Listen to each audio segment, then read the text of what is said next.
Hello, everyone. Welcome to the stream. How are we doing? How are we doing, ladies and gentlemen? Welcome, welcome, welcome. It's going to be a lovely day. We are doing viewer choice. Viewer choice once again, my friends. Let me make sure we're live over on YouTube as well. Very, very exciting. We love doing viewer choice, of course.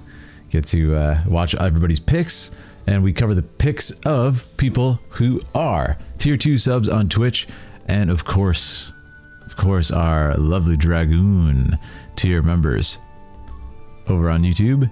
Appreciate all you guys very much, and it's gonna be fun. So you guys pick gaming cinematics, trailers, etc., and I get to react to them and tell you my thoughts from a filmmaking standpoint, which is always really fun.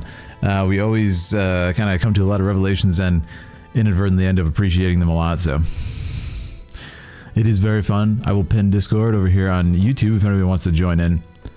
Oh, oops, I pinned the wrong thing here. If anyone wants to join into our Discord, it is fun for the whole family. You can join in and hello, Campfire. Hey man, how's that raid going? I hope you guys are doing fantastic. Hope you guys are killing it over there. I appreciate you guys stopping over and saying hi during that. I don't know if it's still going on, but I know you guys were raiding a few minutes ago. It's very exciting. Very, very exciting stuff. But I hope you're all doing great. Always enjoy viewer choice night. Like I said, we got a robust list as always. We just beat the first boss. Moving on to the second. That's what I'm talking about. You guys are killing it. You guys are killing it.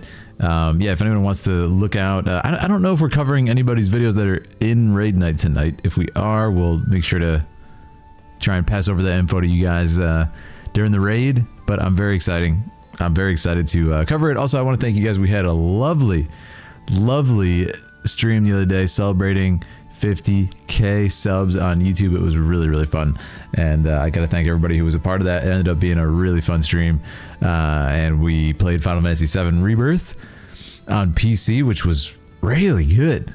I can't believe how good it looks. It just looks like a movie at this point. It looks pre-rendered. What's up, Mags? Hello from the raid. Shout out to the Philidari who are in that raid right now. Appreciate you all very much, and I hope you are gloriously blazing ahead in battle for the Philidari. I'm excited to hear about your first victory. I expected nothing less from you guys. Only the best. Only the greatest warriors. But I hope you're all doing fantastic. We're going to be going over some videos tonight. I'll show you guys the list too as we chat. We're going to be looking at this stuff here, and we have some very lovely picks, starting out with 3N. We're going to be going over 3N's video. Skiff enters the pod. True ending? Stalker 2. No idea what this is. Really excited. I have it open here, ready to go. And it could be anything. So we're really excited. Yeah. It's going to be really good. But Rebirth was fun. I think I want to play more Rebirth on stream. Possibly with some mods, man. That was a really good time. That was a really good time. Let me adjust my crop here a little bit. Yeah, just incredible time, and graphically it's absolutely insane. And like I think the graphics card we has is like I feel like it's maybe like a 3060 or something like that. 3060, 3070. It's a great card, but you know, it's not like the most insane card on the market currently, and the fact that it looked that good was very exciting to me. So I think it's very promising. Oh, Jasmine says you can skip mine for now. Mysterious guy, I need to do the explanation for it. Oh, okay, yeah, no worries. We'll skip yours. We'll hold off on yours till after the raid. Yeah, no worries, Jasmine. I was gonna say we'll make sure we're gonna make sure people knew that theirs was coming up in case they wanted to stop over. But yeah, we can delay yours, no problem.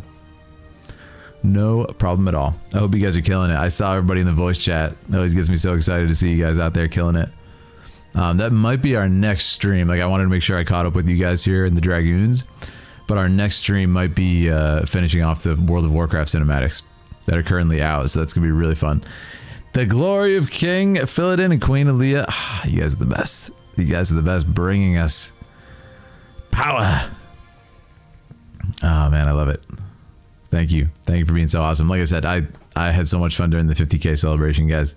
That was an absolute blast, and I can't wait to continue Rebirth as well as all the other projects that we're currently working on. It's gonna be awesome. It's gonna be glorious. So yes, good things coming. We'll probably start up in a second. I'm not sure if three, and I suppose his name is just Ender. I'm not sure if Ender is here right now. Say hi if you are, Ender, or feel free to lurk. I will start in a couple minutes with yours. It's the first pick from Ender. Really excited to see what they're going to bring here with their first pick, and then we're going to be on to Forza Horizon, which is really exciting. That could be super interesting. And then, of course, Temple from Alejandro, a cyberpunk thriller, another cyberpunk fan-made short film. Very exciting stuff to start out our stream today, and we'll see how far we get. They're all actually really long. The first 3-4 of them are really long, so we'll see how we feel after those, and then assess the rest of the stream. Yeah, but I'm excited. It's gonna be a good night, and I'm trying to do this more regularly too, instead of kind of like binging the Dragoon videos. So this is fun. I think we did the other one a few days ago because we ended up getting sick, unfortunately, Aaliyah and I. But we're better now. We are better now. So anyways, I appreciate you all. Why don't we start out with Enders and see where it takes us. I'm really pumped to see what this is all about. Being essentially something I've never seen, I think, in any capacity. Hey, what's up, Angel? Good to see you. Appreciate you being here. Gonna be a good night. Yeah, if you're new to Viewer Choice, it's a lot of fun because it's kind of like variety gaming. It's kind of like a variety streamer on Twitch, just related to the cinematics. We're going to be bouncing around between several different video games. It ends up being a really fun variety. We'll be anywhere from World of Warcraft to Final Fantasy to, stuff I've never even played or heard of. So it's a lot of fun. You end up getting some pretty crazy stuff. What's up, Jesus? How's my favorite filmmaker? Oh, doing great, man. Living the dream. Having a good stream with you guys. I'm gonna cover some cool cinematics tonight and see where it takes us. It's gonna be great. Yeah. So I just cut out the music for now. I'm gonna start up in a moment. But again, I did want to thank you guys for 50K celebration. It was so much fun. And again, thank you in general for 50K. It's incredible we made this milestone. We're gonna keep pushing. We're gonna keep pushing and charging forward into 100K. And see what we can do. I have some pretty lofty plans this year too for my other YouTube channel, my first one that I made. I am going to make a big push on that and kind of a bit of a redirect with it, which used to be just my like martial arts filmmaking channel, documentary filmmaking channel, mostly over the past few years. But having concluded all of my documentary films from China, I'm like, you know what? I think it's not like I can go to China, every week. So I think what I'll do is I will kind of take that in the direction that I've been heading recently, which is kind of like voice acting and stuff like that. And I think it could be really fun. So we're going to make a push a bit on that because I feel like the voice acting stuff doesn't quite fit on this channel either, being Philip Hartshorn Gaming. So I do want to make sure I kind of get all my eggs in the right baskets, so to speak, and don't confuse everybody. So. Then of course we have the couples channel, which is obvious what goes there. So it should be fun, but yeah, exciting things on the way. And like I said, more Rebirth coming up. I had fun with that. As far as other gaming stuff that we're going to physically play, there's a couple things me and Aaliyah want to continue. We want to continue Baldur's Gate because man, Baldur's Gate is just, we entered into Act 3 and we heard it's actually longer than the whole game. Thus far, it's an incredibly robust act. So I think we're probably going to stream some of that soon. We just got to find a night where we can both sit down and our streaming schedules aren't like kind of colliding or work schedules in general. And I think it'd be really fun. We also had a great time playing Skyrim. That was a blast. If you guys remember that. What is it? Probably a couple weeks ago now. That was so much fun. First time playing Skyrim with Leah. What's up, Angela? It's good to see you. It's good to see you. I know the Philidari are in a raid right now too, so shout out once again to you guys. And it should be a good night. But yeah, why don't we hop in? I think it's a good enough time. Hello, Hot Dog. I think some of you guys are in that raid too, so shout out to everybody. Let's switch over to the reaction cam here. And we're going to do it. Let's get in there and see what's happening. Shall we? Man, look at my recommended. They're so good over here. We got, I think it's Marco. And then we have Sanderson, GOAT. And then we have this gentleman. I can't recall his name, but he's just awesome. He covers like all these historical weapons and stuff. What is this guy's name? I got to click on it to find out. But yeah, that's some really nice recommended shorts. Anyway, I digress. Just going to have this as background noise while I read some books on film. That's beautiful. That's what I want to hear. Let us know what you learned. That's fantastic. We love it. All right, friends, let's hop in. Let's start our first one. This one is from Ender. As we said, I believe Ender is how you pronounce his name, it looks like. So Ender, if you are here or if you do show up, feel free to say hi and why you chose this. I'm going to start out. It's a nice, juicy, long one, so we'll have a few minutes either way to get into it. But I'm excited. Got a pretty crazy looking intro here. And this is Skiff Enters the Pod, True Ending, Stalker 2. So do we have any Stalker 2 fans in the chat? Let me know. I just got to test audio. That's the one thing I got to figure out here. So give me a second. That looks pretty good. Let me just like skip to the middle here. I won't look.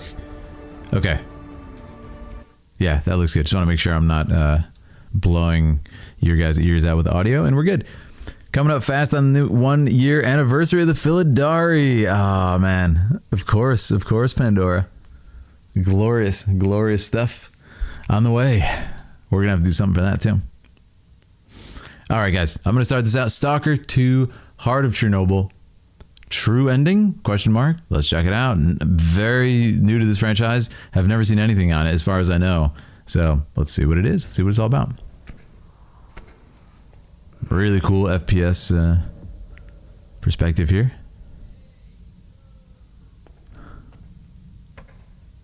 I like the absence of music here, honestly. That was cool. What the heck is that? Floating.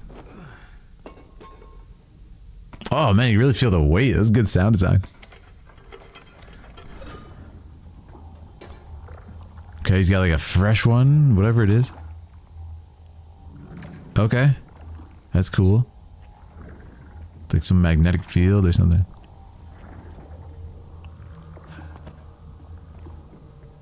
Really nice set design here. It's so gritty and dirty, everything. You really feel that age.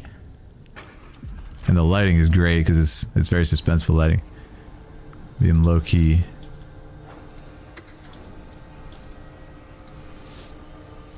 Oh wow. Cool costume design. It looks very much like Dune, doesn't it? I don't know if this came before Dune. Probably did. Looks like the Denis Villeneuve designs.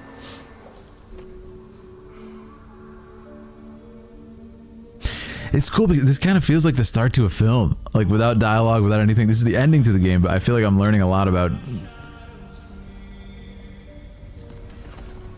some beautiful music. It's like environmental storytelling. He's performing all these tasks. Is it loud enough for you guys? Raise a little bit. Whoa.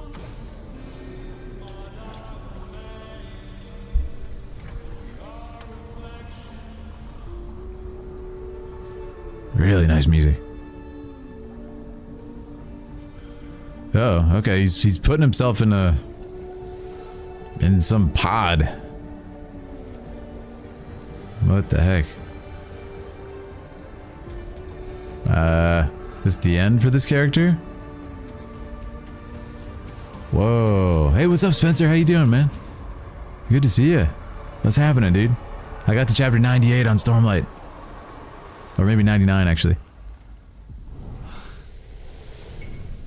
Oh, what in the world? There's like a time skip here, I think. That was really smart to cut off the music at that transition, too. It felt very final, whatever happened. Oh, this is extremely low-key lighting here.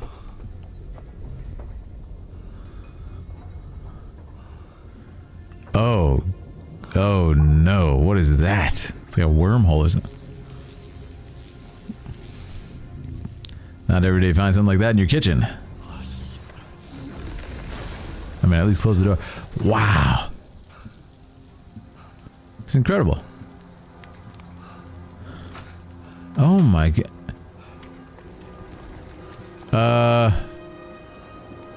Huh? That, ladies and gentlemen, is why you do not buy the low quality instant cookies that you bake. Okay, you gotta get the good stuff. How you doing, Billion Cats? What is this? Oh, okay. Finally some dialogue. I love how there's no dialogue for me. It's like really environmental storytelling. I am blind, but it is you who cannot see for what it truly is. Very Dune. Of the pods was left. You're Oh, not worthy. Get inside. They're using the first-person perspective really well here. Now we've left it. Okay, this looks Russian.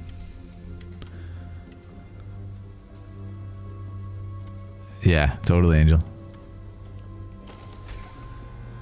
Whatever this artifact is, man, it's powerful, I can tell you that.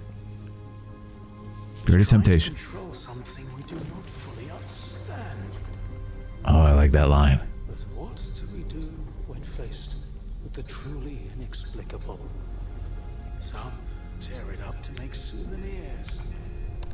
Others keep it chained up inside a perimeter cage. What is this thing? All the zone really needs is our compassion.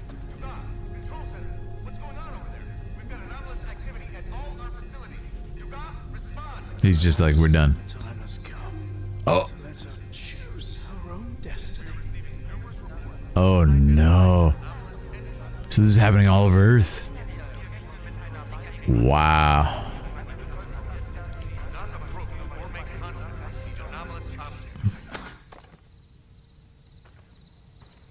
I really love these kind of like time skip feeling transitions.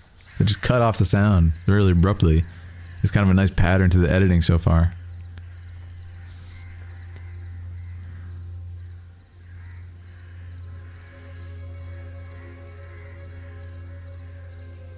Huh.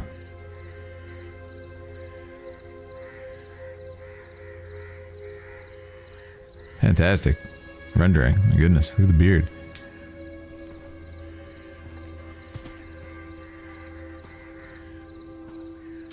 I really like these kind of obscure shot choices, like showing the ground there and really nice cutaways. Inserts. This guy's living off the grid here. Look at this. Probably the only one who's safe in this scenario.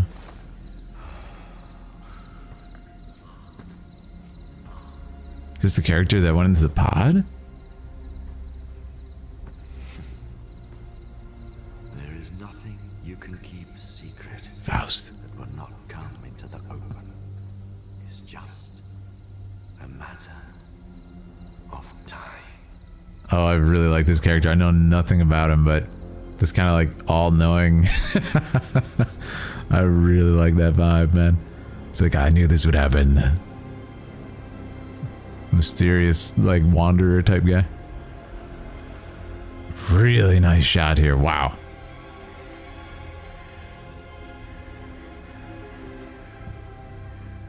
I like how that was a long lens right there. To serve the monolith blindly until she opened my eyes. Okay, so yeah, he's... Life's adventure going. One must embrace freedom.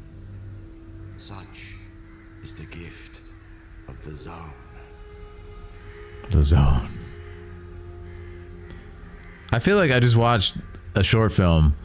You know, like just the way it was contained in such a weird, like kind of vague storytelling. That was really fun if it's over. Stalker 2. Heart of Chernobyl. That was awesome. Yeah. It's actually really nicely done. Like, I think I really liked that I had no idea what was going on, and I was just able to get dropped into this world and kind of get these different messages from the characters. This is the kind of vague thematic storytelling that really worked for me. That was awesome. I love this ending. For a second, I thought it was going to be the guy from the beginning. What's up, Turtle Posse? How you doing? I thought it was going to be the guy from the beginning here, like aged. And it's hard to tell because I can't really see his face too much, though I don't think it's the same character. Actually, it might be the same character. But I really like this. Yeah, let me know if Ender goes into the chat. If you show up, Ender, let us know some of the details about this, because it's a fantastic cinematic and it was a great choice for your Dragoon pick. Yeah. I love this shot. I want to look at this again. So they're using a long lens.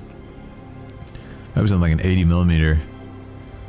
It gives a fantastic parallax as we move around the character like that, and he walks out to the precipice. It just gives this awesome feeling of, like, you know, he's going towards something, but we don't know what it is. We can't see what it is. And he's just like this all-knowing character. And of course we come up to this view through the trees.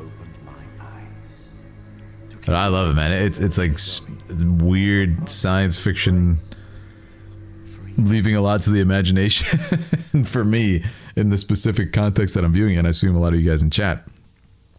It's really fun. It's a good viewing and a really unique one because of that. I think that was absolutely my favorite part. This shot, the music starts to ramp up, like the strings kind of playing. You can hear that. Isn't that nice? It's gorgeous, right? I used to serve the monolith. God, listen to that. It's beautiful.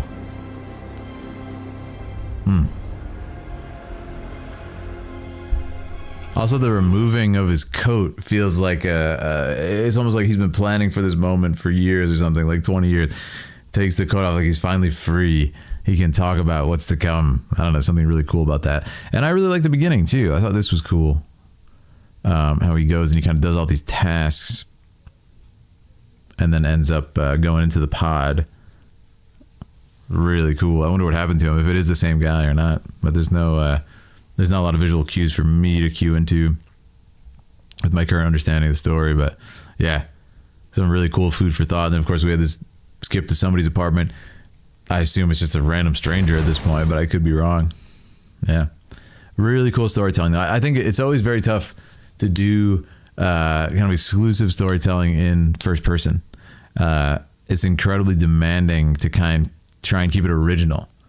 You know, considering it essentially has to be an endless one shot, right? And to add variety to that, just with the sort of rhythm of the visuals, is going to be incredibly difficult and demanding. So beyond that, it's very impressive with what it did. Hello there. YOLO Alchemist has become a dragoon. Welcome, YOLO Alchemist. Now, I think you just became a dragoon for the first time, because I know you're a sub on Twitch. The message is giving me, I think it's saying the first time, welcome, Alchemist. Welcome to the Dragoon. The Philadelphia welcomes you. I can't wait to see what you pick, Alchemist. I can't wait to see what you pick. It's going to be so much fun for your choice. Thank you so much for the support. This is my first time. That's what I thought. Yeah, because I know you're a sub on Twitch. I'm very excited. It's going to be a great pick, whatever it is, because you got some great taste. But this was awesome. Ender. Shout out to Ender. I really like this. It was a fantastic piece of visual storytelling. I'll do an intro just in case. This is a pretty obscure game, but just in case I end up uploading it, I will do this. Because, you know, you never know. YOLO has done it. Yeah, can we get some swords, man? Let's get some swords in the chat for our new Dragoon, man. This is momentous. It's always a big deal when we get a new Dragoon. So thank you so much, Alchemist. Also, just been a supporter of the channel and for a long time. In other ways, yeah, look at those swords. Thank you so much, guys. And I know the Philadelphia are on a raid right now, too, in Warcraft, so it's nice of you guys to stop in, too. I'll do an intro just in case. Today, I'm watching, reacting to, and breaking down the cinematic language of Stalker 2, Heart of Chernobyl. Skiff enters the pod, the true ending of the game. This video was suggested to me by my Dragoon Tier member, Ender. If you want to suggest a video yourself, become a member, become a Dragoon member. I'd love to see what you pick for me to watch. If you enjoy our time together, check out some of my other cinematic breakdowns. All right, guys, so we did that. Let's move on. Cheers from the raid. Another boss has been destroyed. Oh, man, you guys are killing it tonight. 2 bosses down in the raid. It's very exciting. That's incredibly exciting. That's incredibly exciting. So shout out to you guys. We're going to move on to the next one. Shout out to Ender again. Thank you so much. Thank you so much for picking that video. That was awesome. Next up, we have video from Andres, and it is Forza Horizon 5 Hot Wheels intro race gameplay. Sign me up. I have no idea what this is going to be, but it sounds really awesome. The only thing I know about Forza is that it looks really good. That's all I know. Like, I have a feeling that this is going to be graphically insane. Yeah, that's the only thing I know about this franchise. Every time you see a trailer, it's just like, looks like a real thing. So this will be fun. But shout out to the raid. You guys are killing it. Alchemist, I'm excited to see what you picked. Did you already have one in mind when you signed up, or are you going to meditate on it now? All right, here we go, guys. This is, of course, shout out to Andres, our Dragoon Tier member. And this is Andres' second suggestion. Never played Forza, but yeah, exactly, right? Exactly, Billy. This is literally all I know is, oh yeah, Forza, the one game that looks like real life. Cool. Life simulator, Forza. Okay, let's check it out. 6 minutes, 6.5 minutes. It's going to be a fun time, and let's enjoy some sick visuals. We know that much. Shout out to Andres. Here we go, guys. The variety continues. If you're just joining, it's Dragoon Tier number. It's viewer choice night. My paying members and tier 2 subs on Twitch choose content for me to check out and enjoy and break down. So we're doing that tonight. If you become a member, you get to choose the content for the channel. Pretty fun stuff. Okay, here we go. Several awesome. Been imagining this since I was 6 years old. Hot Wheels. Meet me here. We'll get the expedition underway. I like the performance already. Hot Wheels Expedition. What in the... Oh, it's like a special event in the game? Extreme driving ahead? Oh, I get it. So it's a park in the game that you can unlock. This is going to be fantastic. Let's see what they got.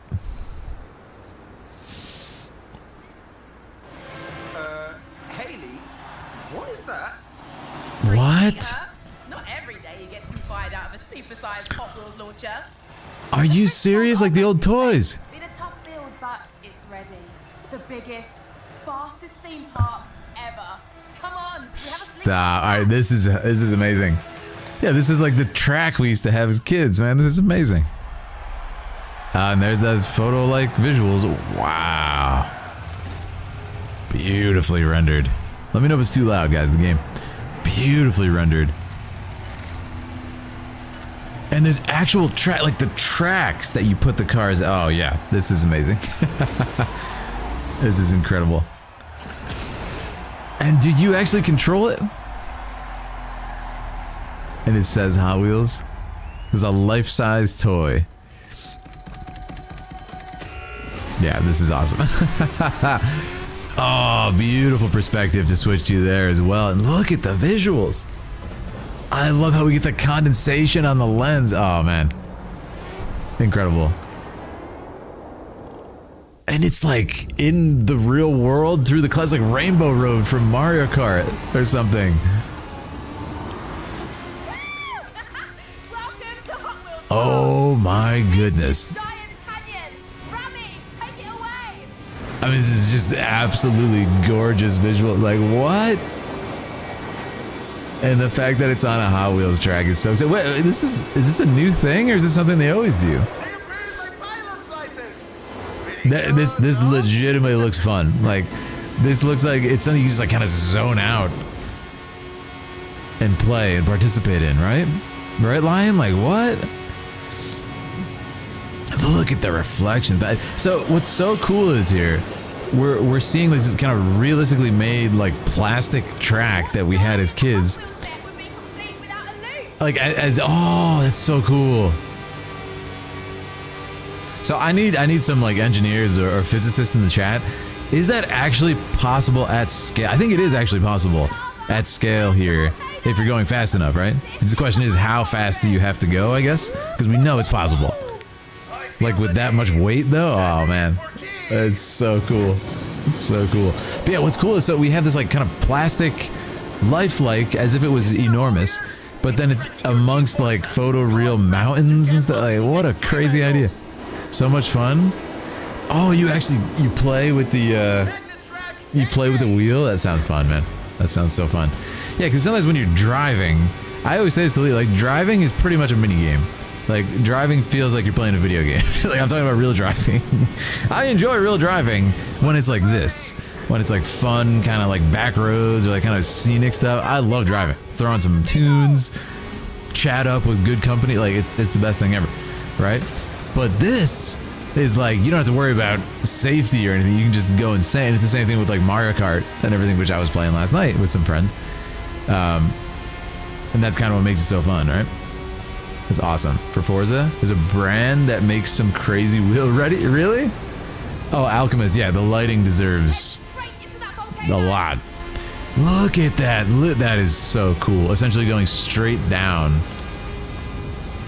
And just like the feeling of speed. It feels like pod racing or something. Right? Did you ever play the pod racing game for Nintendo 64? That's what this feels like to me, man. Slow-mo? All right, that I need to know if that was a like intentional choice to make it slow-mo or if that's player controlled, because that was so smart to slow it down for a second before that huge dip. You could almost feel that in the pit of your stomach, the way it just paused and then you could almost feel the momentum. That was incredible, man. If this was like VR, oh man, this is like a prime candidate for VR. But put me in the cockpit. In a first-person view for that. That is so crazy, man. One of the mechanics is rewind. You got the pedals? I love it. And listen, it just sounds like a really good vibe, and it's really fun. There's an aircraft, but the way that the character is like, oh, the sound designer, yeah, man. It's interesting because this game, at the face of it, is like very not cinematic, right? But they're using so many cinematic tools to like emphasize the realness of this, like the kind of wind and the intensity and the speed. Let's slow it down for a second so then you get that emphasized again. You'll get used to it. It's very wisely done.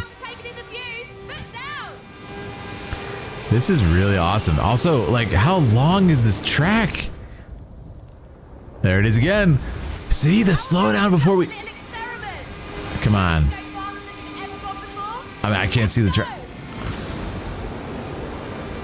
Pure speed?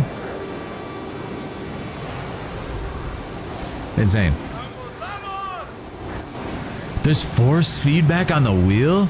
It feels like you're driving 300 miles per hour. Oh, I could imagine. Yeah, that's insane. Absolutely insane. Is that the end? That is just such an enjoyable watch, man. Such an enjoyable. I think there's more. You can just see the track at the end. Really begins. Before we sign you up as an academy rookie, you'll need to pass the qualifier. Meet me and Alejandro here. Alejandro? Listen, that was just an enjoyable watch. Like, there's something about this that is... It's just like inherently relaxing. As weird as it sounds, it's somehow relaxing to me. Because it's almost like fairy tale imagery too. It's just like this, very beautiful, bright, colorful setting, and it feels adventurous and it's interesting. But it feels like this would be kind of really relaxing to play. As weird as that sounds, it's like a race at the speed of sound. But what's going on, Abby? Good to see you.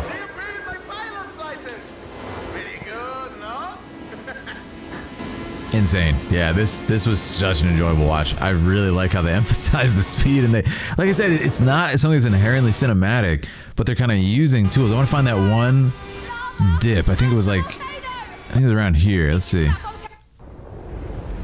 Yeah, here it is. Here it is. Watch this. This increases the intensity so much right here. It's a little pause and then...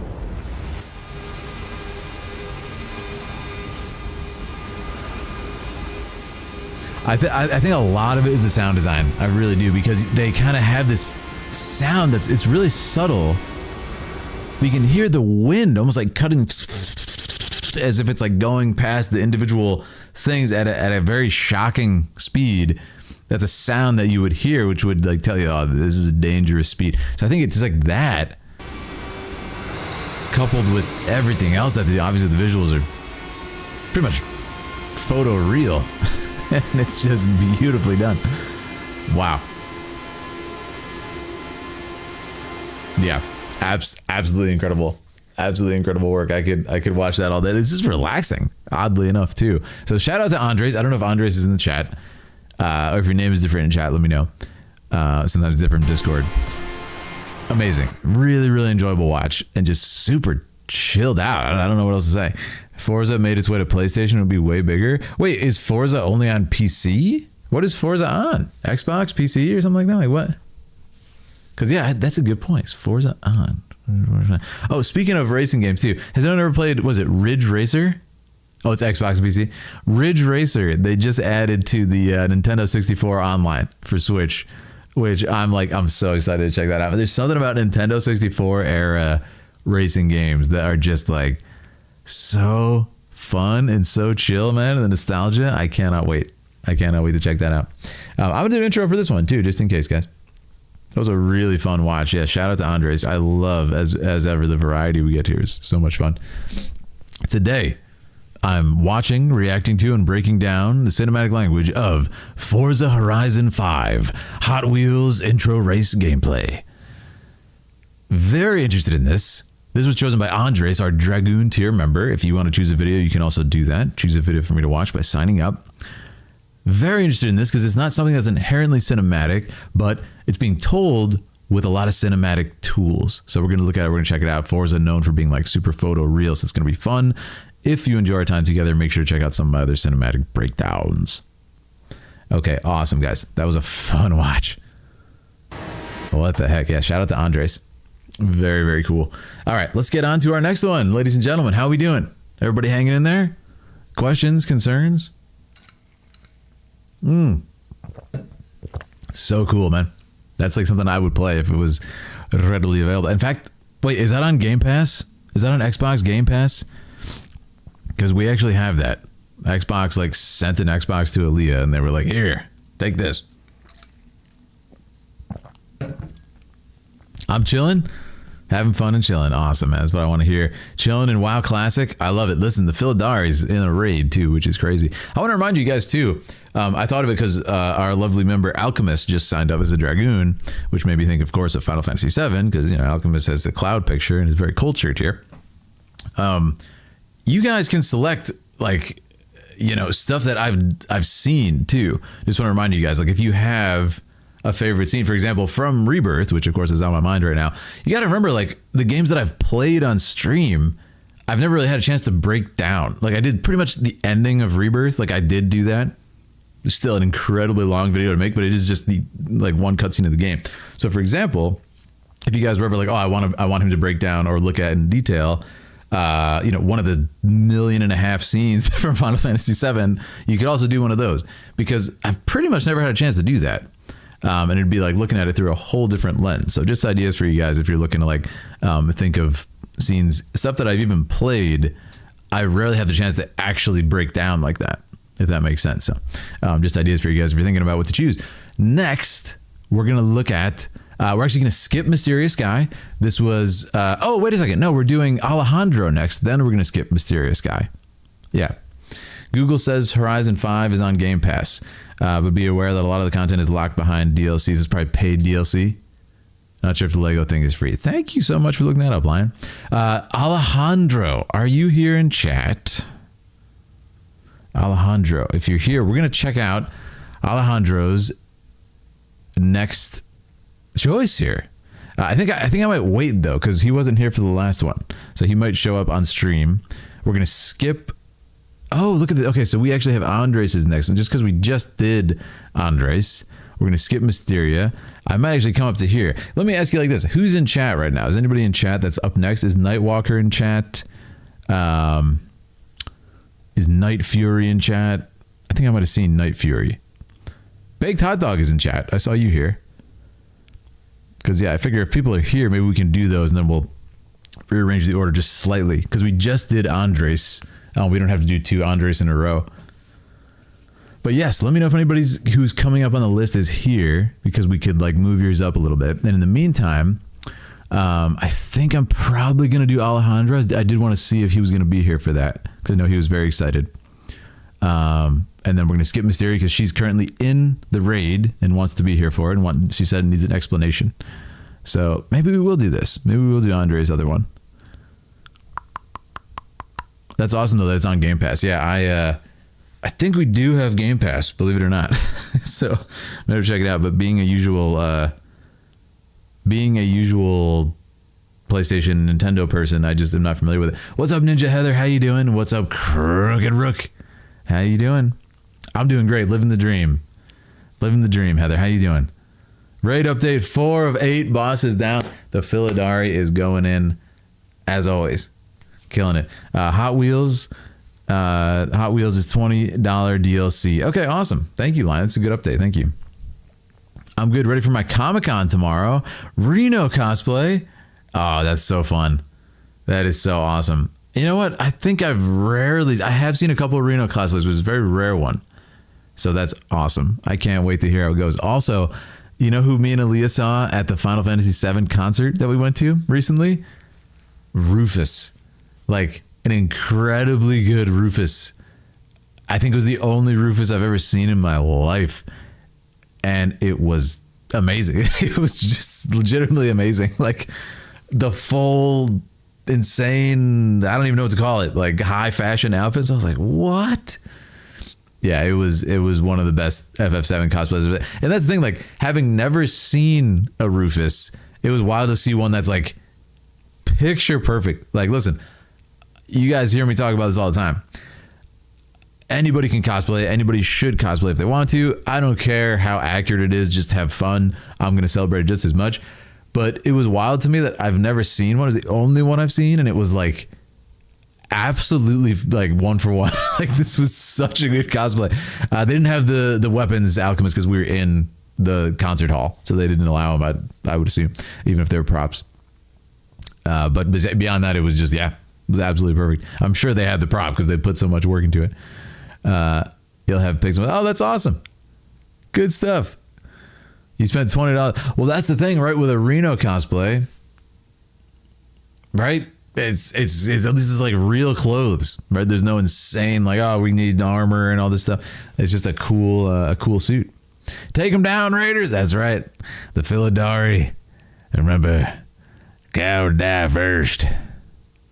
Awesome, man. All right, let's move on here. Just got to decide what to do.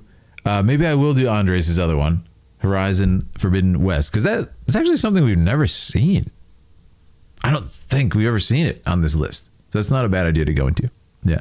You don't have the weapon prop. The wig is a wig. Yeah, I mean, his weapon, it's just a, what is it, a baton? I feel like it's not one of the weapons that will like make the outfit. So if you don't have it, it's no big deal. Yeah. It's not like Cloud's Buster Sword, which you could even just do Cloud without the Buster Sword, but it is quite iconic as a weapon, right? Okay, I think we will do Alejandro's. If somebody wants to add, I can do it myself, actually. Let me go over here. I'm going to add Alejandro, just in case he's out and about. Alejandro, we are going to cover your video up next. I'll just do that. So he, in case he gets a chance to see it.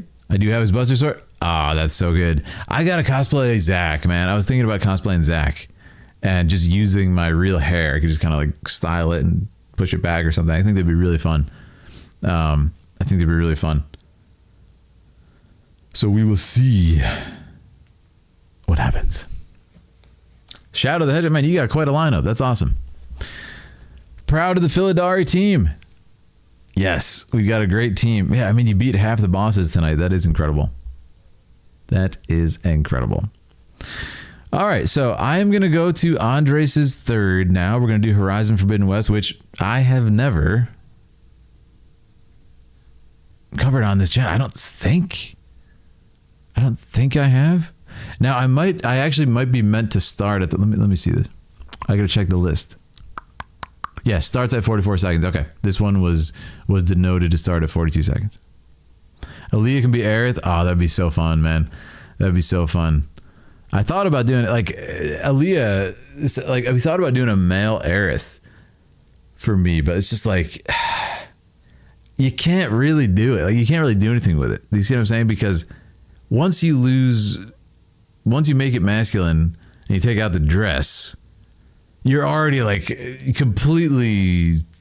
You've lost like half the outfit. You've lost like half of the identifying factors that it even is Aerith. So that's out the window. And I'm not talking about just dressing up in Aerith's costume as a man. I'm talking about making it masculine, how we did the Tifa, which is I think why people like my Tifa is it's as if Tifa was masculine and just like not a kind of meme like, oh, I'll wear the skirt and we'll make it kind of fun and like a meme. So I think that's why people like it. But with Aerith, it's like you can't really do anything. You know what I mean? Like what are you gonna do? You take out the dress. Wear like a pink shirt. You see what I mean? Like what do you even wear for pants? It's really tough. I couldn't crack that one. Yeah, exactly. Tifa was plausible. And also like martial arts. Like, hey, I'm a martial artist. I can do some martial arts. So it's like identifiably Tifa. Pink overall. That's not a bad idea, Lion. Hold on. You might be onto something with that. That's not a bad idea. We got to think about that. I need to remember to play the DLC. Are you talking about this game? Horizon? Yeah. Well, this will jog your memory. Not the only male Tifa. Yeah, I've seen more male Tifas cropping up recently who also don't wear the skirt until they try to make it masculine. You got to thank Aaliyah for spawning such awesome ideas like that. She actually designed it herself. But yeah, overall, that's something to play with right there. All right, we're going to cover this. Horizon Forbidden West, meeting the far zenith, modern humans, and beta. This is Andres' third Dragoon choice, so we're going to check it out, guys. Let's begin. All right. There. No focus, spyware free. Okay. Spyware? Think. It's a weird term to hear in this, like... I don't care how powerful they are. The only thing that can open that hatch is me. I like the mix of like natural kind of. Her outfit looks like older and natural, but she's in like a futuristic setting. It's instantly a fun Maybe it's a way out. contrast. I like that. Genetic profile confirmed. Entry authorized. Greetings, Dr. Sobek. Please step inside. Sobek, Egyptian god.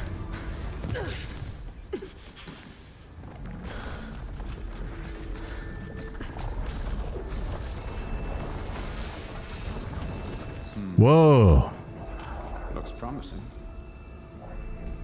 Beta. Creepy. Very creepy. I like how they're like kind of pristine beings, the way they move, the way they walk, what they wear. It's very weird. Whoa, what the? I've never played Horizon in my life. So this is a fun one to hop into. Really cool scene so far. Yeah, I really like the atmosphere too. I want to talk about this a little bit. I really like the atmosphere. I really like the lighting. It's mysterious, and I'm instantly drawn in because of that contrast. And it's cool because she's like hiding. The emphasis on the outfit is helping with that. Like she seems out of place. She seems in the wrong place, in the wrong time even. I don't know if there's like time travel in the series. So it's cool because she is like physically is out of place, but is also, just trying to hide within the setting that she's in. So it's a fun little twist. And of course, the music and the sound design here is really mysterious and really good. Let's continue. Yeah, graphically, this is insane. I really like the hair. It's a nice mix of realistic. It's got a little bit of chunkiness to it. Make it stylized. Just that little bit of stylization. Is that like her? She kind of looks like her. Doesn't it? Or am I crazy? Something wrong? I also like how we're not revealing them using the silhouette, the lighting behind them. It's making them almost like deity-like. Spectres, Beta. Is that her? Oh, what the? What did they do to her? There's some character reveals here. This is cool. Well, any idea what the hell a clone of Elizabeth Sobek is doing here? Oh, yeah, I was right. She's a Maybe clone. Gaia made one when it destroyed itself. A Hail Mary to Cool. repair the system. Great talent here. Great talent. Sounded bad. Nah, don't like it. Don't want it. Nope. One's enough trouble. Eric. I like this acting. Yeah? Care to do a little downsizing? Sure. Are you still trying to hide? She sent the pulse. Then that was foolish of her. But we got what we came for. So let's put it to use. I love these performances. They're really fun. That character looks unhinged, man. The way he was saying this stuff. It's fantastic. Same as the protagonist. A lot of necks in VR.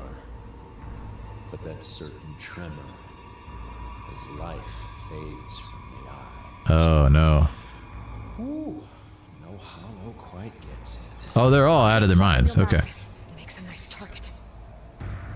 Well, shoot him. You actually think that primitive crap you got there can hurt me? Oh, no. What is he made out of? This like high-tech armor? Gonna be fun. Oh, no. I mean, I don't know why she's hiding at this moment.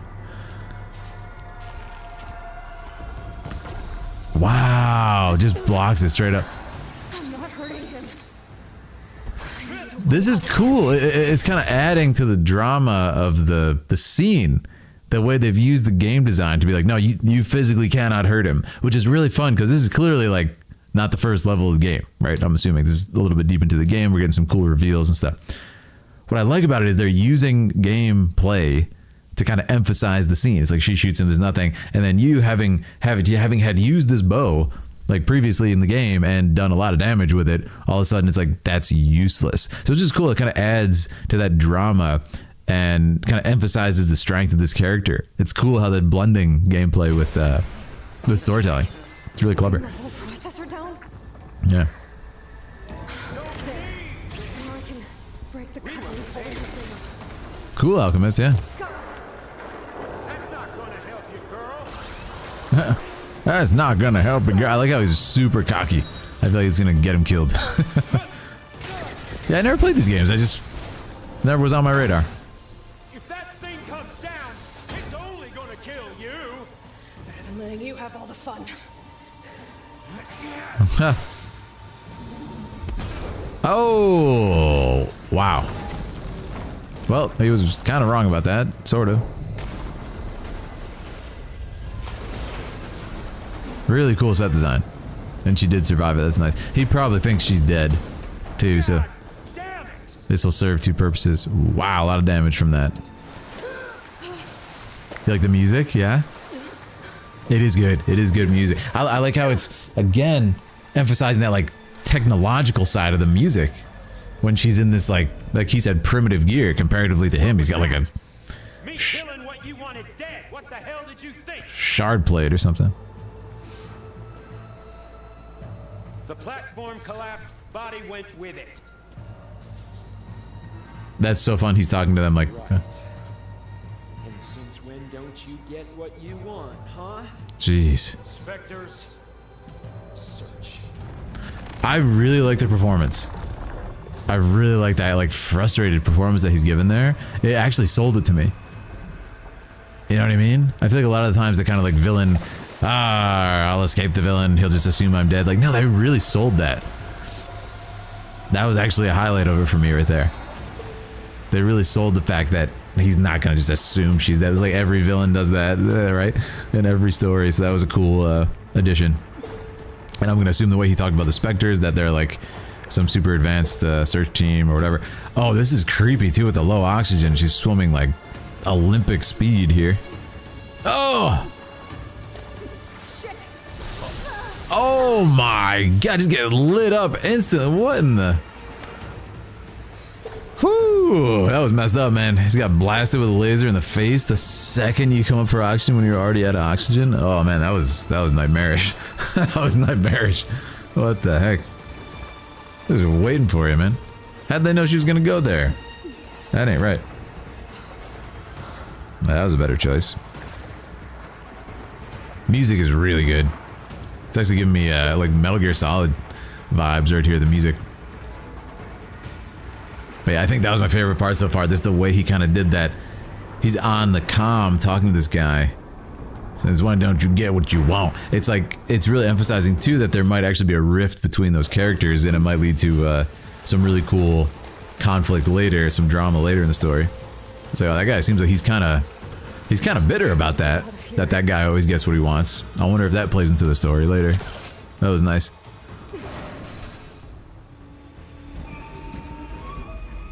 He's also frustrated because she clearly caused a lot of chaos, even if she did die there. It's like he just broke this huge machine. Yeah.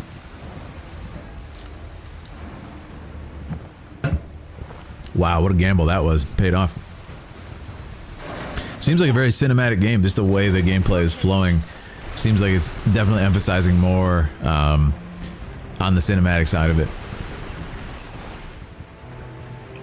Yeah. And it's very pretty. And this is Forbidden West, you said? This is a second game in the series? Because I remember Forbidden West coming out like somewhat recently. If I remember. Oh, there's a ladder to nowhere. Oh, we got some climbing here. It looks very similar to Rebirth. FF7 Rebirth. Oh, that's a whiff. FF7 Rebirth, where you can kind of jump up the... Is it kind of a controlled parkour system? Nice jumping. I really like the jumping. I can't wait for part 3 of FF7. I hope they add jumping. It's kind of like freely. That would be sick. Second game. And is it the end? Is it the second one and just there's not a third, I assume? Or at least not yet. Some kind of power room. Cool, man. Wait here. Promising. Yeah, I'm impressed. This is some good stuff.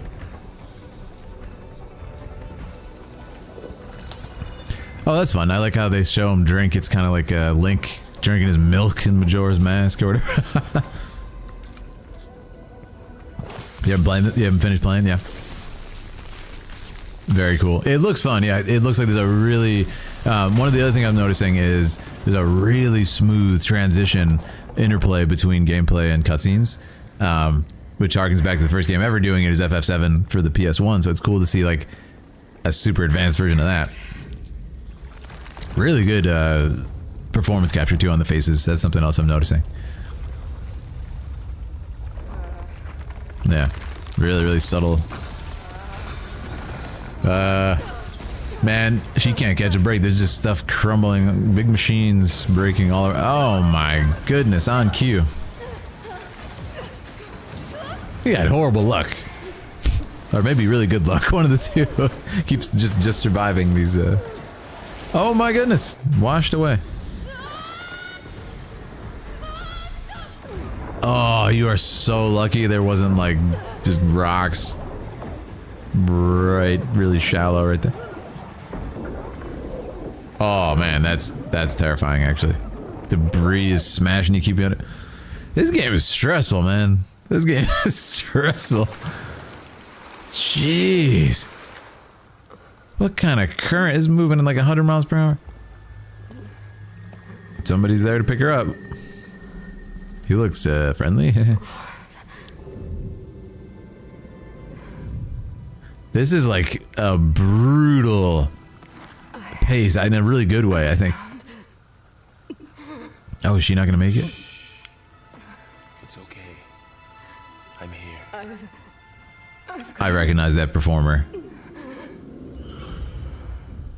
She died. Wow. So that's the end of that character. She passed away. That was awesome, man. What a cool sequence. I gotta point out my favorite part being right here. Shout out to the lighting team too. Lighting is really good here. There's a good mix. Like I said, super low key lighting in the beginning here, as we're kind of exploring and using a lot of silhouettes and everything. Then we end up coming to the later sections this really cool backlit section where everybody comes out and they have their kind of villain monologue. I mean, look at this shot. That's a really standout shot. And I like how they're not afraid to make a really compelling composition here in the frame. Look how we're using the full frame, making this symbol, which I assume is like an important symbol in the game. But it also looks like it was just kind of blown open, this door. So it's cool. There's a lot of symmetry in the image. We have these, I assume these are the guys that were hunting her down right there. Just creepy, kind of like bug-like creatures, and then these kind of big bads looking just like I said, kind of pristine, and the opposite of her, right? She's wearing like furs and stuff. Really, really cool contrast to these just cold, kind of like technologically advanced, very metallic beings. This guy's got some crazy high-tech armor and everything. It was cool. I like how they use the hairstyle too to denote the two differences in the characters there. That was cool. Yeah, this is just, I really like this character design too. And I look at the performers are very high level, obviously. Very high level cast. I like this character too. The way they deliver the lines. Those were long games with tons of side quests. Oh, I bet. Eric. Yeah. Is it open world or kind of like sort of half open world, these games? Care to do a little downsizing? Horizon adding, yeah, you know, I was thinking about that. I was like, wait, the yellow ladders in Rebirth, right? Or at least they're painted, right? Put it to use. Cool. Yeah. Nice lighting. Really nice lighting. Snap a lot of necks in VR. That's just a deranged thing to say. I mean, I understand intimidating your opponent, but like what? No hollow quite gets. Oh, it's cool too. You can actually see. So I really like the details here in the lighting and the design. So look as he walks right here. You can actually see, look at, there's this little sheen, kind of the outline of his head, which is some sort of like invisible shield, I think is what's happening here. And that's why he's so confident. Man, talk about coward, man. He's fighting someone with like a very early bow and arrow, like with like some alien technology level, man. It's like when the Predator, I always say that, like when the Predator comes against people like in the Schwarzenegger movie, or even in I think in one of the newer Predators, he was fighting like really early humans or something. Like, I haven't seen it, but I saw one of the trailers and I'm just like low tech humans. And I'm like, I mean, he's got to be the biggest coward ever. Like the Predator has this insane alien tech, and it's supposed to be a flex that he beats people with like bows and arrows and stuff. Like, what, dude? Where's the thrill of the hunt, man? What are you doing? He's using like all this crazy stuff. Oh, Andres is here. This is your video. How you doing, man? How you doing? Let me know what you thought about it. I just finished. I'm going back through and talking about it. But yeah, when you see the dang Predator coming against these guys with like, okay, they have like bullets and you've got like infrared technology and all this insane stuff. Like, am I surprised you're defeating them? Like, what's the flex? You know, the map is massive. Really, added underwater stuff. Oh, that's so fun. That's so much fun. You liked it. I remember vividly Hamaguchi mentioning multiple times he was quite inspired by the Horizon game. That's awesome. That's awesome. Hopefully it continues to be a good thing. I haven't played this game, but it looks like a good quality game. But yeah, Andres, let me know why you chose this video and what you liked about it. I'm thoroughly enjoying it. I was just talking about how this guy's armor is really cool. You can actually see like the sheen of his stuff. And there's Alejandro. Perfect timing, Alejandro. I got your video up next after this. So get ready for that. I'm glad I actually waited to do yours because I figured you would show up. Makes a nice target. Awesome. You haven't tried these games, Angela? I think maybe check them out. Yeah, I really like it, but this is a standout to me. I want to go to this one last scene again, right here. I really like how he delivers this line. Me killing what you wanted dead. What the hell did you think? That was a great line delivery. He's like frustratedly on his like comm system with this guy, and they're probably like, "What was that big bang?" He's like, "Me doing what you asked, man. What do you think the big bang was?" He's like annoyingly defending his position. You can feel the stress in his voice. As you can tell, he's like probably gonna get reprimanded. It's like, you told me to fight this person. There was collateral damage. Deal with it. Like, it's awesome. Listen to this. It's great. What was that? Yeah. Me killing what you wanted dead. What the hell did you think? Good delivery, man. That was a high level delivery. The platform collapsed. Body went with it. Right. And since when don't you get what you want, huh? Spectres, search. Yeah, that's got to be my favorite delivery, and that is so good. You wanted me to fight someone. You thought it was going to be a silent fight. Yeah, exactly. I fought. What do you want? They need a copy of the super AI to redo their colony on another planet since the super weapon is following them. Cool. That's awesome, Andres. Yeah, I really like that. Good choice here. Thanks for choosing this one. By the way, those things are creepy, man. How they move. Look at that. Ugh. So cool. Right. The platform collapsed, but Yeah, I love that. the platform killing what you wanted dead. What the hell did you think? I can't get over that line. I gotta hear it one more time. I'm sorry. What was that? Me killing what you wanted dead. What the hell did you think? That was such a good delivery. It's hard to express why, but it's just so real. And he looks really stressed out. Like, and it's not just like anger. Like, there's a lot of complex emotions in that delivery. Like, you can tell he's like afraid in a weird way that he's gonna get reprimanded, but he's like, you know, defending what he did. Is awesome. Really well done. Shout out to the performer. There's robots plus nanotech that repair themselves. Oh, that's a bad combo, man. That's a bad combo. It makes me think of Fantasian. Has anyone played Fantasian? Sakaguchi's new game.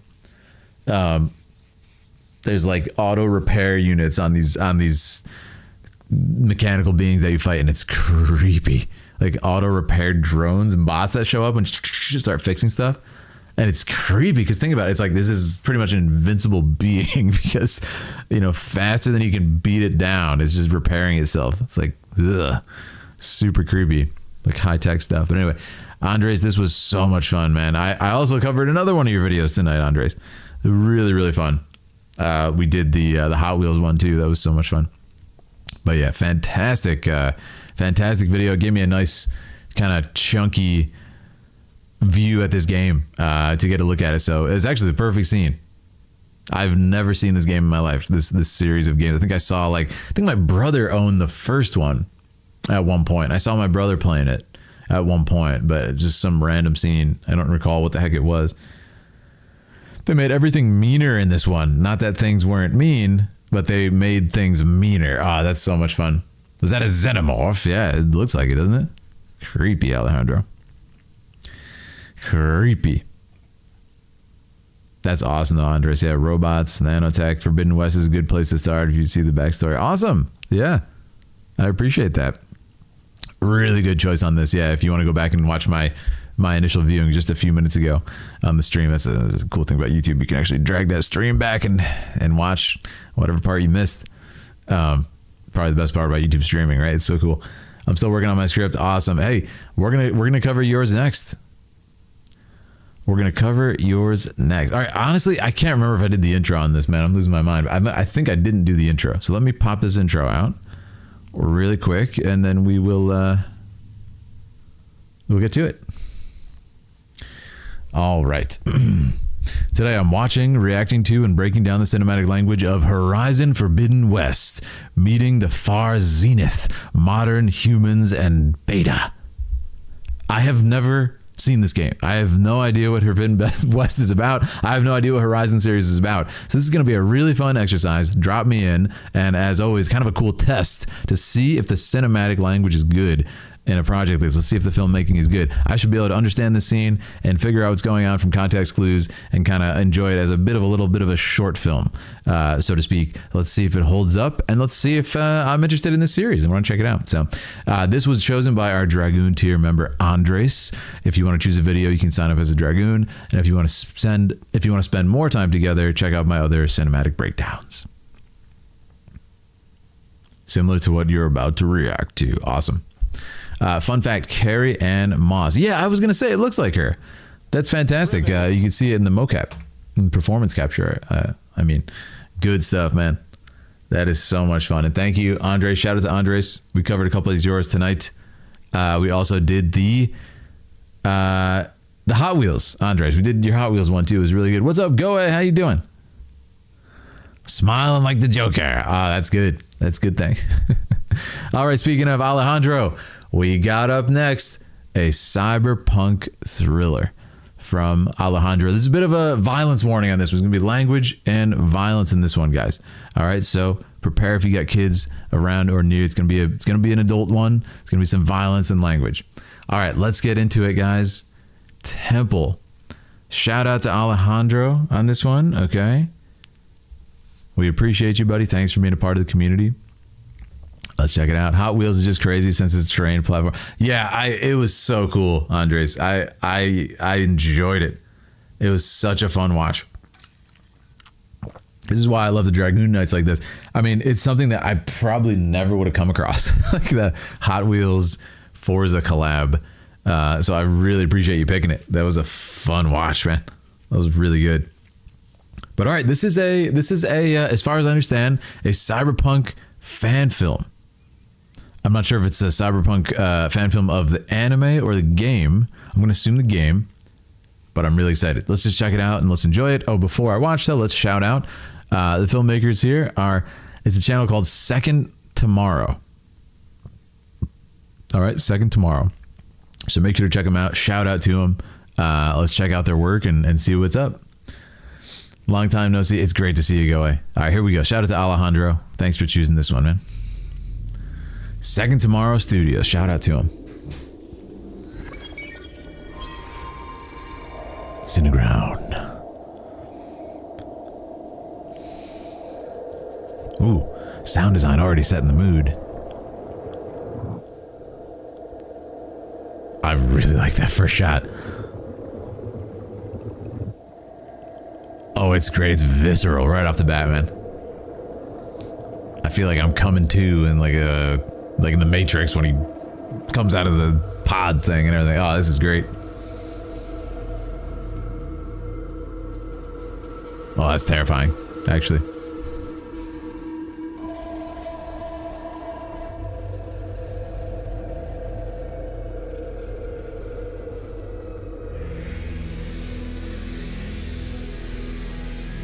Temple.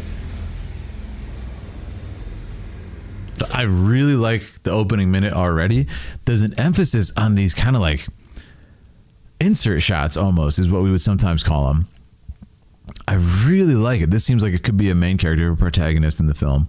I really like these kind of disorienting shots. It feels like I am coming to, like I'm kind of half in and out of it. I really like this other one with the characters like getting operated on or something. Yeah, that shot is Gary. It's giving like Backrooms vibes, man. I love it. Yeah, that's fantastic. That's the shot I like. Yeah, like the way it moves. I really like the camera and how it moves, and great special effects already. You see like these kind of sparks coming off them, and it's very well done. It's very well done. Yeah, but it's just disorienting enough where you like kind of get a look what I would like to think will be some of the recurring characters in this film. Really good setup. It's all mood, man. It's all just mise en scène. It's beautifully done. Now let's watch on past the logo here. Great intro.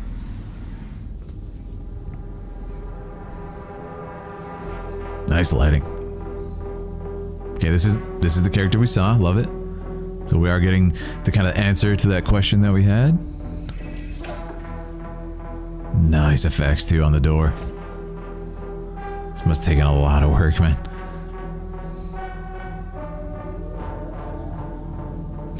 There's a sort of claustrophobia in the shot selection here that I like. It's toxic. Like human beings. I don't know what's gonna kill me. It's filthy air. Or this virus that's eating me from the inside. Again, I gotta say, kind of second minute in here, I love how everything the character just said was also just shown before that. Like, I don't know what's gonna kill me. The air. He's walking around. He looks haggard. He looks like poison. He looks messed up. His face is bleeding. Like, really, really good visual storytelling because, it was already on the screen. I already saw all that. So then to kind of get that confirmation, it's answering those questions in a really cool way. So let's check it out. It's a sci-fi short film subgenre, cyberpunk subgenre. I love it. This is not a fan film. Oh, so this is a cyberpunk subgenre film. I love it. It's great. Yeah, let's continue. Doesn't matter. city will flood anyway. Really, really cool line right there. Again, setting up a question that I assume will be answered. The city's gonna flood. It's barely been held back by a retaining wall. Really cool reveal there.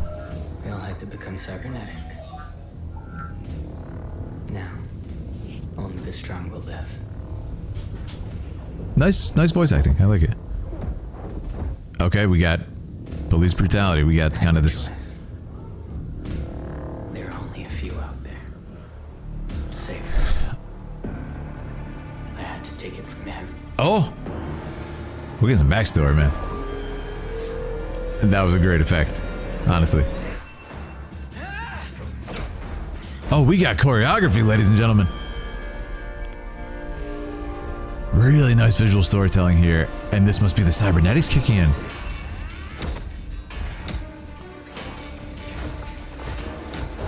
Nice choreography. It's very spatial. I feel like I'm in the fight. We have a really close camera angle for a lot of this. Oh yeah, these guys are powered up on some sauce because they're just eating hits. Nice, really gritty choreography here. I like that. Ooh. Oh my goodness.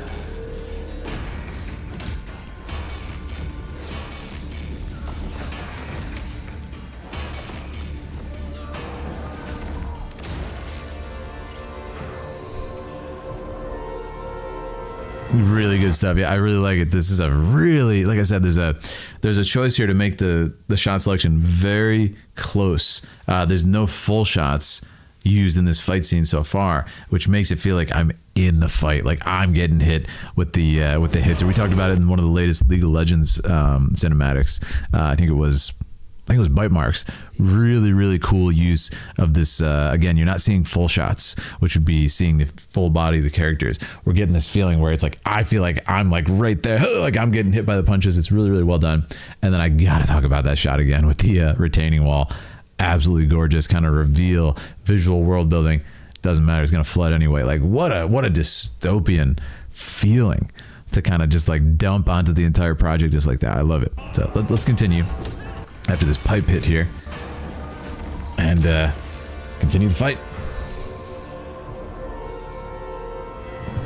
Nice music too. Really nice. Good makeup too. Those from those hits. I like the visual world building too. You see like their arm kind of flex with the power. Like cybernetics. Yeah, look at that. It's well done. Hey, nicely done. Nope. Ooh. There's some good sells on the hits too, as someone who's into fight choreography myself. Well sold. Oh. Oh, that was a good hit, man. That was a really good hit. That first back fist.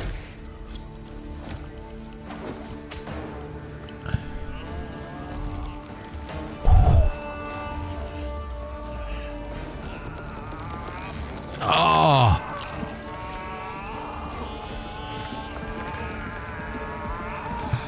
Oh, that's brutal.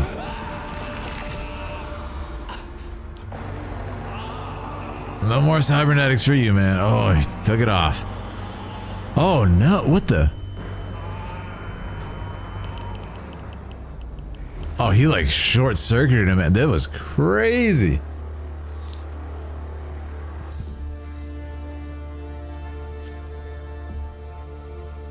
Brutal, man. Yeah, he just short-circuited him. So I really like that the sort of choreography serves the character in this sense. It's in the punching part that I like, but just the way the guy's striking, it's like, man, it's like he's been through too much, man. You know, yeah, this is the part. Look at the way that the character fights. This was really cool. You want good character design and good choreography to kind of serve the story and not just be like a thing that happens for you know, visual coolness. It's like, no, let's serve the characters. Look how he's fighting.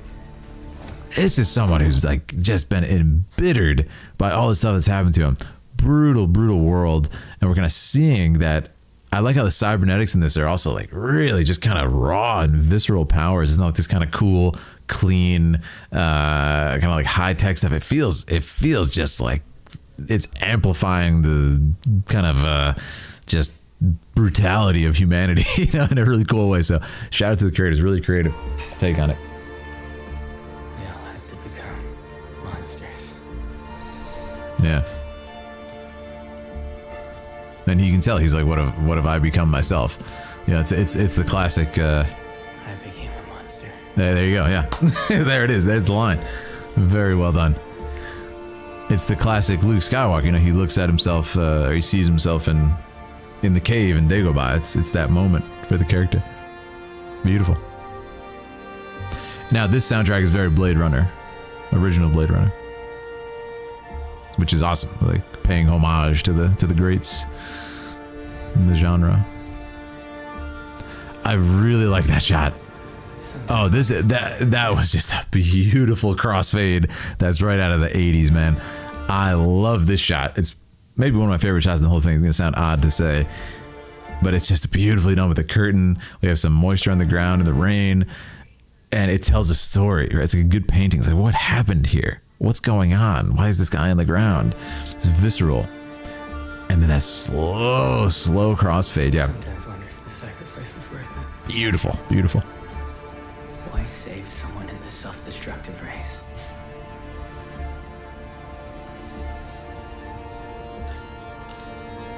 Anyway, I'll do it for her. Okay. So I do it for her. Another question has been asked. Let's see how we get the payoff here. I'm gonna make sure she doesn't die before I do.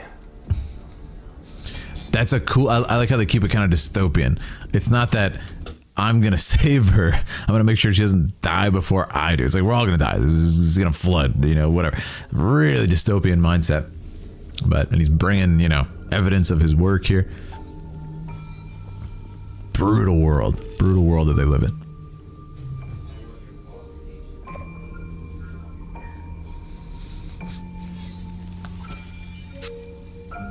Just using his cybernetics to get in here.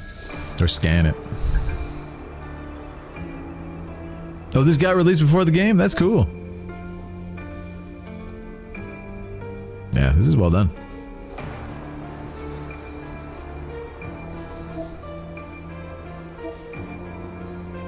He's doing a really good job just looking like Drain, too.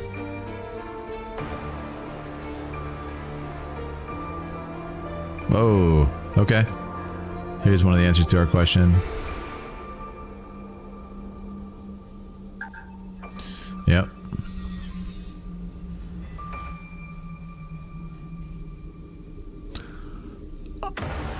Oh, he kind of like transferred the plasma or whatever to that guy. That's so fun. So join the fight, Temple Film. Maybe they were trying to fund a full-length film? Seems?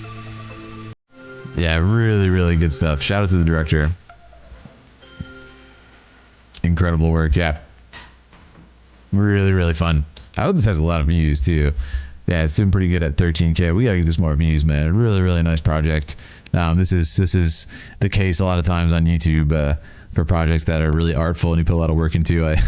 It's just, you know, the algorithm favors you know, loud, obnoxious content, and we want to see more stuff like this, man. We want to see some real art. Great stuff, Alejandro. Yeah, really good choice. Let's actually let the credits run. I want to make sure everybody gets their dues here and talk about it. Yeah, really cool. I very much enjoyed it, and I want to talk about a couple of the shots. Like I said, I really like the kind of using the world itself and even the fighting style to serve the character. It was really good. Shout out to the stunt coordinator, the Major. Yeah, really good stuff. Written and directed by the same person too. Awesome. Yakuza. Yeah, they clearly did a really good job on the sets too. It was a great choice, Alejandro. Yeah, no, I was gonna say it didn't really look exactly like the Cyberpunk games. So it's cool that we made that distinction. Original soundtrack, great job. Yeah, really, really nice job on that. You want to go on your script? Awesome, Alejandro. That's so fun. Oh, shot on Black Magic, it said? Yep. Awesome. Yep, that checks out. Really, really good. Looks like on good glass, too. Yeah, shout out to everybody. I'm glad we could play the credits for that, too. And shout out to Second Tomorrow, again. Check him out, guys. Check him out. Good stuff. Really, really good stuff. I am, just in case, I'll do an intro for that one as well. Today, I'm watching, reacting to, and breaking down the cinematic language of Temple, a cyberpunk thriller. This is a short film in the genre of cyberpunk by Second Tomorrow. It's a YouTube channel. They put a lot of work into this. Let's check it out. Let's break it down. Let's talk about why it works, and let's enjoy it together. This video was chosen by Alejandro, member of our community, who's a Dragoon Tier member. If you want to choose a video for me to react to, you can also sign up as a Dragoon. And if you enjoy our time together, make sure to check out my other cinematic breakdowns. Awesome, guys. That was so much fun. My project will be shot on an iPhone. That's fantastic, man. There's some really cool projects on an iPhone. And I mean, honestly, if you got anything, even in the past like several years of iPhones, I mean, they got incredible cameras. If you're putting like, if you don't, you don't have to have, this is why, like, a lot of you guys don't know how fortunate you are to live in this age, right? What would the Cyberpunk name be for the Philidari? That's a good question. We got to think about that one.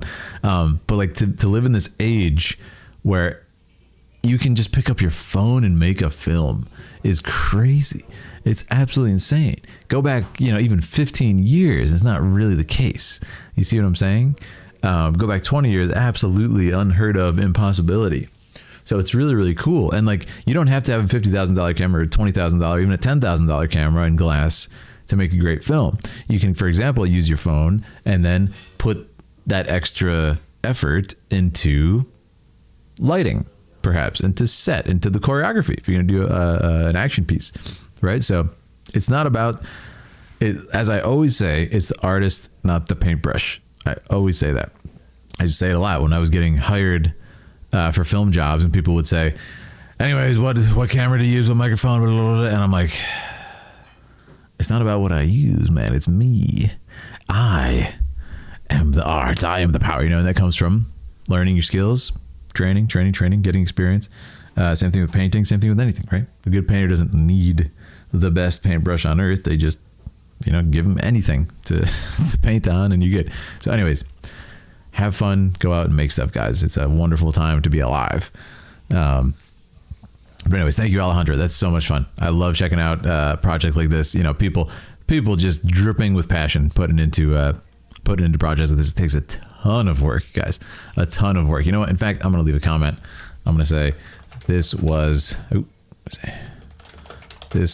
fantastic. Loved choreography and world building. Let's support this channel and how it served the characters. There you go. Check it out. Look at that. As Dom would say, it's not about what's under the hood. It's about what's behind the wheel. Oh my goodness. Dustman is raiding with a party. He says, how you guys doing?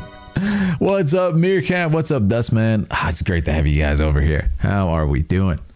Ladies and gentlemen? Welcome. We are having our viewer choice night here on the channel, where my supporting subscribers and members on YouTube get to choose cinematics, video game cinematics, for me to break down the cinematic language of and react to. It's been a ton of fun. We're being raided. We're being raided. Welcome, Dustman. Hey, thank you so much. Thank you so much, Dustman, for coming. Dustman, what were you doing tonight? What were you playing?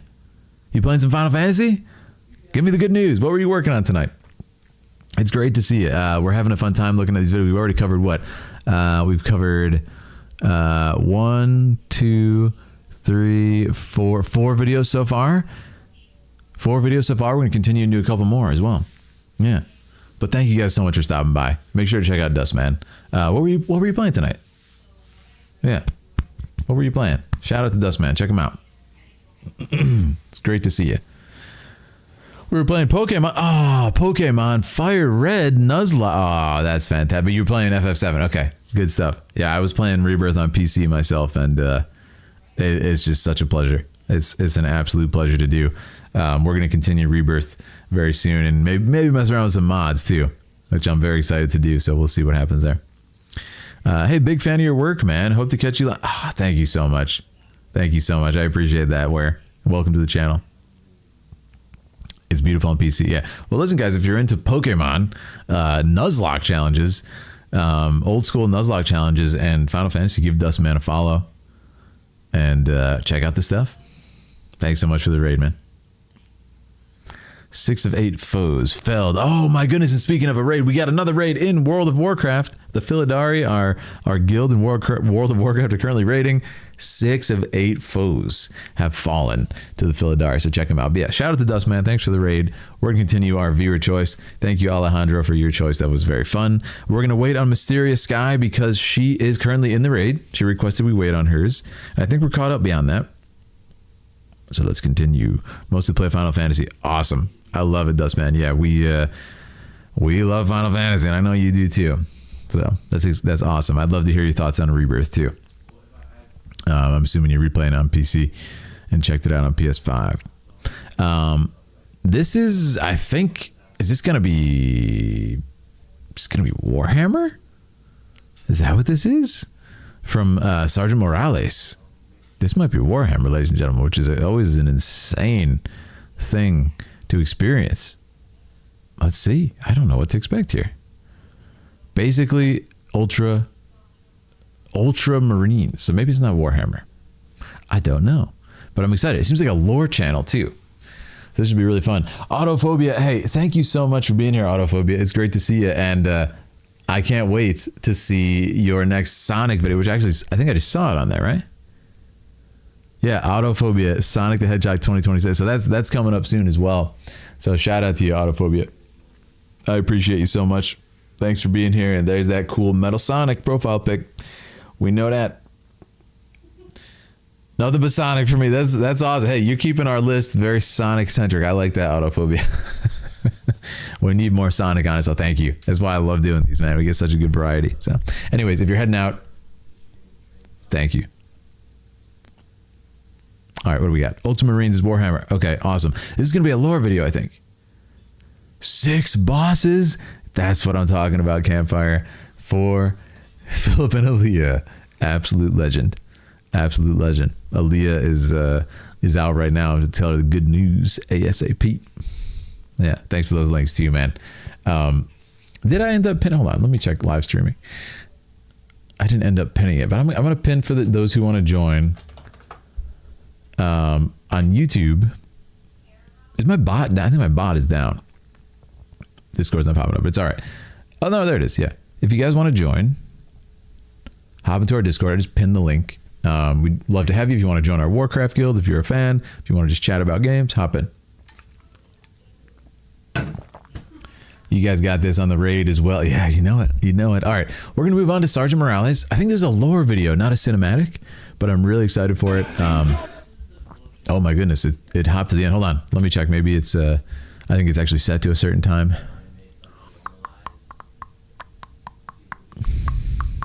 Yeah, starts at 13:10. Okay, awesome. So I want to make sure we didn't miss. Oh, by the way, this one also has a violence and language warning, guys. So if you got kids around, just know that you should probably take them for a walk or something. Okay, but yeah, warning on that. We're starting at 13:10, and we're gonna enjoy this video. Let's go to work. Let's check it out. Just watch an episode of Severance. Oh, really? Amazing. It was a beautiful story. The Stanley Parable. I have not played it. That's a good suggestion. Yeah. I'd be curious to check it out. Thank you so much for that. But all right, guys, let's check it out. Shout out to Sergeant Morales. I covered a Star Tease on this channel and loved it, so let's see what this is all about. Whoa. During the fury of combat, the loyal Primarch was resurrected, his very holy presence demanding the attention of every combatant in the room. Oh, that's so fun. It's actual figures. Like you play the game with. Oh. Fuck.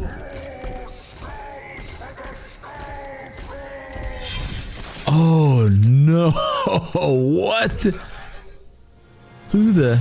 Gilman sprung into combat immediately after being dead for 10,000 years. What? Now the temple would be the heretics too. Okay, that's awesome. 10,000 years comes right back. Come back ready to fight. As that's the wild. dust cleared, Rabute took note of the fate of the Imperium after his What a fun visual format. Like using the figures. Disturbed at what he saw. You see, his father, the Emperor, had led humanity with the concept called the Imperial Truth. Okay. In summary, it was the concept that humanity should not be plagued by the worship of gods, superstition, or faith. Instead, they should focus on science, logic, and reason. Now, in the 41st millennium, Rabute sees the entire Imperium praising the Emperor as God amazing. and are fanatically worshiping And I just want to him. pause it and say for a second, I really like this because I watched a Star Tease and I have essentially no idea about the lore except what you awesome people told me in the comment section. So it's really cool to get a video like this. And the visual style is really fun. We went to Japan. Me and Aaliyah were visiting Japan. It was so much fun. We found a Warhammer shop and I was like, we got to go in here. This is insane. So we go in and they were so nice. They actually let us like paint a figure and take it home for free. They're just like, yeah, take it. You're not from right here. You're not from around here. Take it. I was like, that is so awesome. So to me, literally internationally, like in a country that I've never been to, nobody knows me there. Like super nice community. So it just tells me that Warhammer has a great community, like no matter what country you're in. So anyway, let's continue.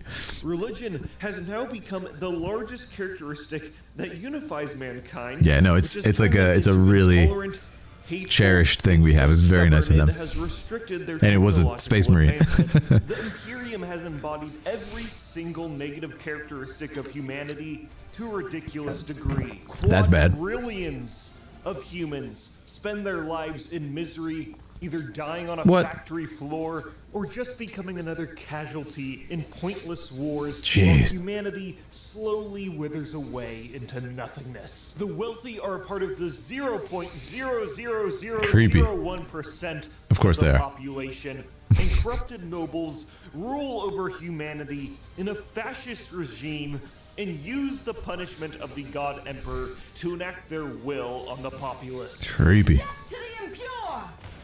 I mean, there are space nuns who sing hymns about the God Emperor of mankind while they torture maybe heretics and put them in death machines on the battlefield. And they have lab-grown, lobotomized babies as servants? What the fuck? Now here's Rabute, who everyone sees as the son of God. I heard Warhammer's dark and it's checking out. That was insane. Yeah. This is the exact opposite thing his father would have wanted. But the Imperium has become so fanatical that they would kill him before admitting their faith is wrong. Wow. Now, to me personally, this is what makes Rabute such an interesting character. And it's up to him to somehow save the Imperium from the death spiral they're currently in. Because, oh yeah, also during this time, all of his brothers are either dead, missing, or have turned into literal demons. Oh my goodness. With pragmatic leadership mind, he's trying to lead the Imperium with humanity's best interest. Emphasis. Yeah, that's right. You got Henry Cavill doing a project. Summary of how that's going. I wonder what it's gonna be. It's like such a huge lore. Flavor of Chaos Space Marine and Demon possible. Gilman then has a one-on-one talk with the Emperor, who addresses his only living loyal son like a tool rather than his own son, which only strengthened Gilman's belief that his father was not a god, but just some rotting asshole in a chair. Next is the era of Indominus, where Gilman fights against Chaos Space Marines that fart, and Gilman actually dies again, but is then revived by his father, which only weakens his belief, and, you know, perhaps his dad actually is a god. And while he's still undecided, Rabute has learned that he can use religion to galvanize humanity and use it as a weapon to inspire his soldiers, even if he doesn't necessarily believe it himself. And like I said, the Imperium has to deal with yet another Tyranid invasion. But thankfully, one of Gilliman's loyal brothers, Lion L. Johnson, woke up from a long nap, so the entire fate of humanity... Wow, that's a cool design. Literally. Shoulders. In recent history, Gilliman rewrote and modernized parts of the Codex and helped introduce the Primaris Space Marines. They're bigger, they're better, they're stronger in every way. So, why do they even exist? It's kind of redundant, and well, to be honest, this entire universe exists so that Games Workshop can sell tiny plastic army men figures. And that is the exact reason why Primaris Space Marines exist, because they needed to scale up their models. Wow. Are you serious? And their Primarch. That's so funny. Very brief introduction of Rabute, and to get the full story and its relationships with those around him, you'll need your own independent video, or 5.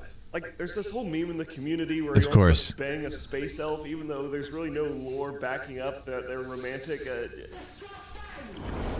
So in summary, Ultramarines and their Primarch are the quintessential soldiers of the Imperium. They are protectors of humanity and are led by the Son of God, who's been a beacon of leadership for humanity to follow in this grim, dark universe. Pretty much, they're the good guys. Well, as good as xenophobic, zealous, imperialist, mutated, superhuman warriors really can be. If you want more Warhammer lore, check out the link on your screen right now. And you can support this channel while getting something in return. This was really fun. Down below for a free shout out to the channel. This is Platinum Lore. Platinum Lore, who I assume is like a Warhammer lore channel, or at least several different things lore channel. Very, very fun. Very digestible. I got a shout out too. I don't know how Platinum Lore does this, but the fact that this visual style, where's this one shot? This visual style is using 3D models of the actual figures, like how they appear. He does WoW stuff. There you go. Does WoW stuff too. By the way, I got to say, I love lore videos, guys. So thank you for choosing the lore videos. It's such a fun thing, and it's such a fun variety for this list when we look at a lore video. So thank you. Good choice, but to Sergeant Morales. But like, what a weird but cool choice. I assume this is like an engine that these figures exist, that you can look at them, but he lifted the model. I'm just curious how he made it, but it's really fun. What's up, Matt Scoot? Oh my goodness. We're getting another raid, ladies and gentlemen.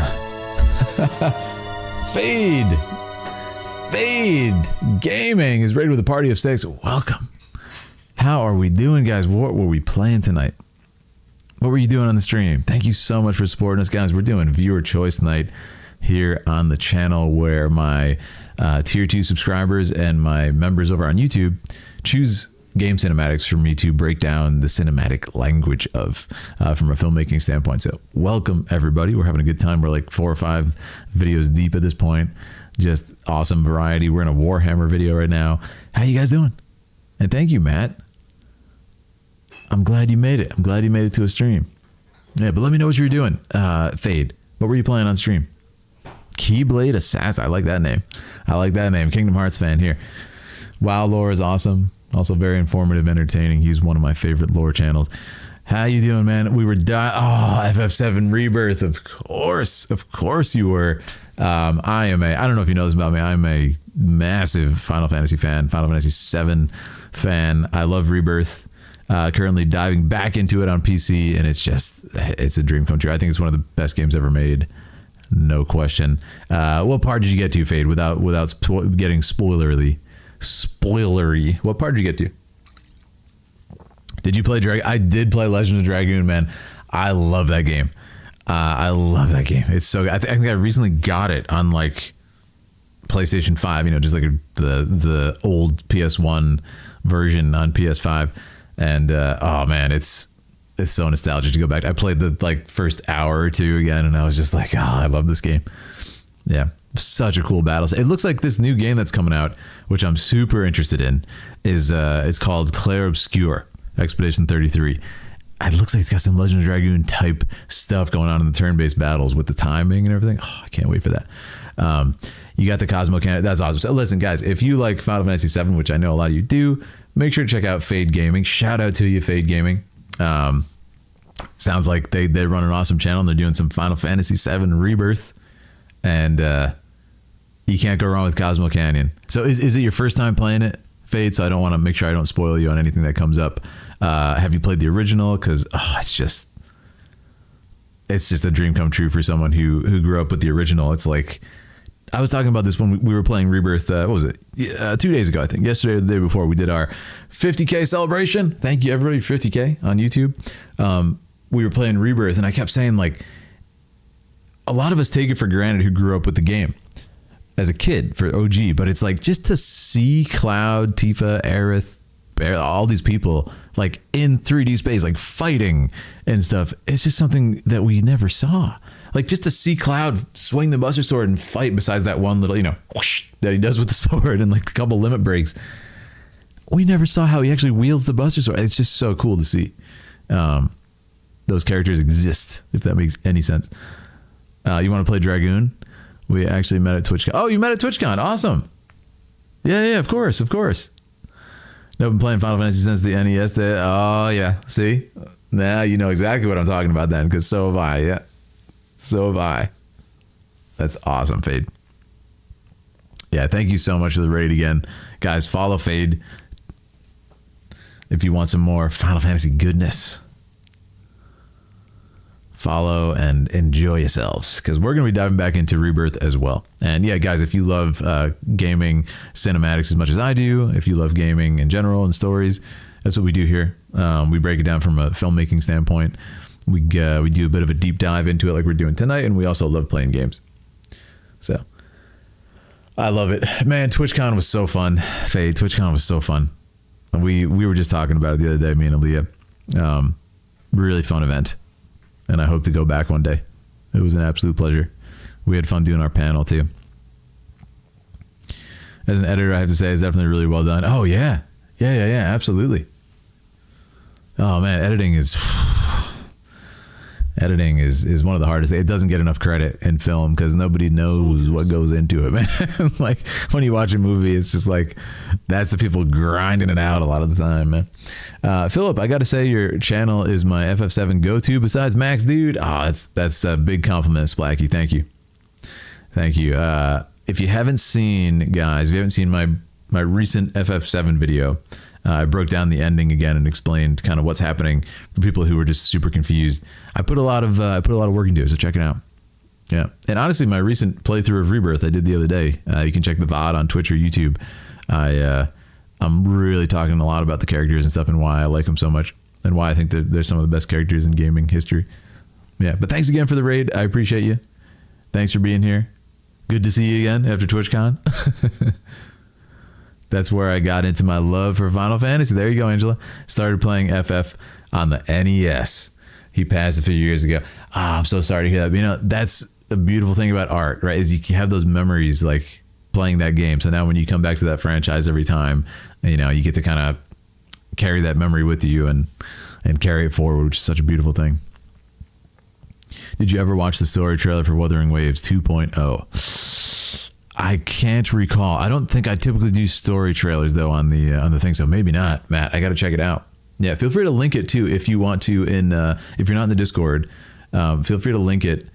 I have a Hoyoverse section in Discord where people kind of link the stuff that is coming out. If you want to drop it in there, I don't think I covered it if it's very recent. Yeah, how you doing, Blue Eyes? Good to see you. What's happening? Battle Cry.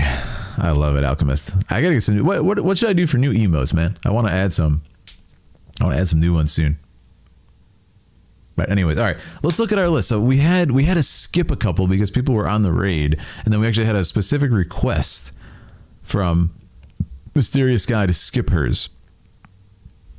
So I think we're gonna hold off on that.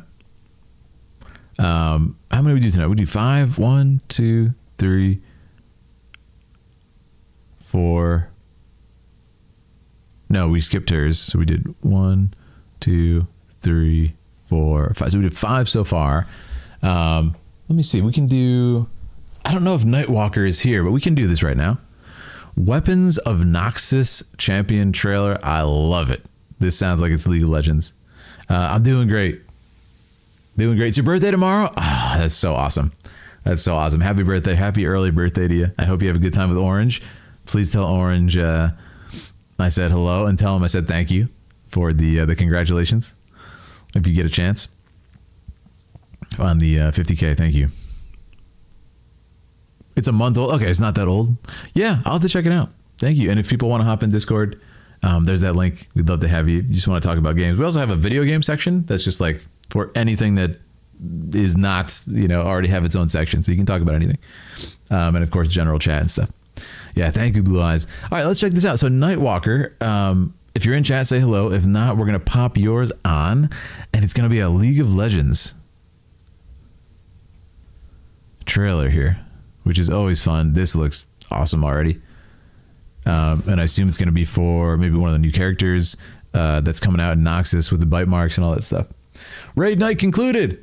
Happy to report we defeated 7 out of 8 bosses on heroic mode.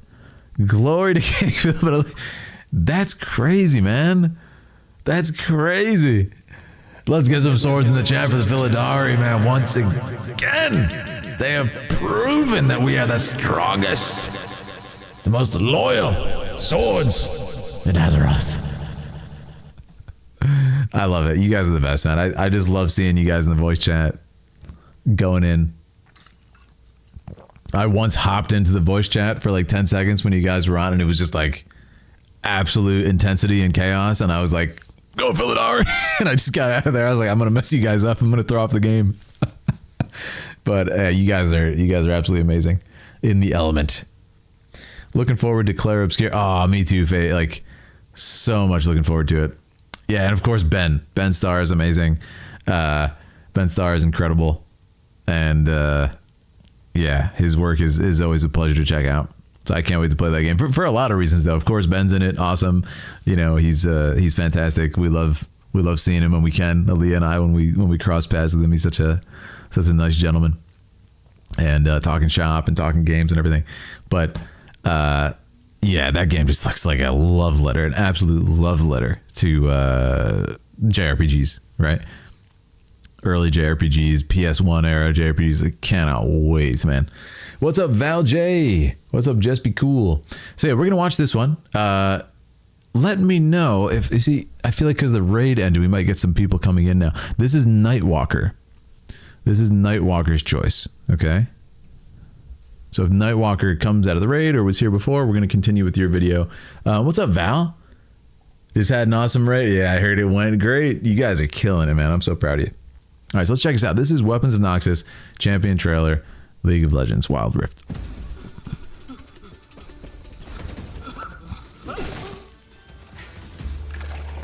Oh, that was awesome. That was a cool character reveal. Look at the casual. It says so much about the enemy. Who the heck is that? Dude, I recognize him from one of the cinematics. But who is she? Oh, that was such a great shot. Incredible. Incredibly done.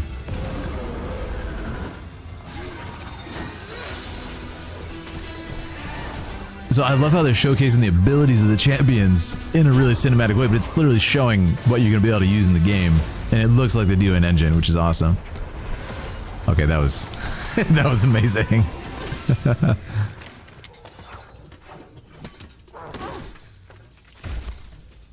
Wow. Amazing.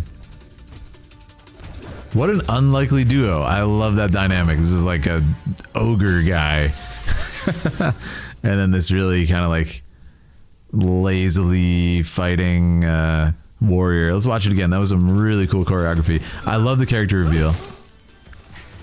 That was really awesome. Who is this character? This is a champion trailer. Who is it? What's the name of the character? It was fun as always. There you are, Jasmine. Oh, I'm glad you guys had fun. Yeah. Mags as well. Campfire leading us to victory. The closest thing, Legend Dragoon. Yeah, you're right about that. Welcome back, Raiders.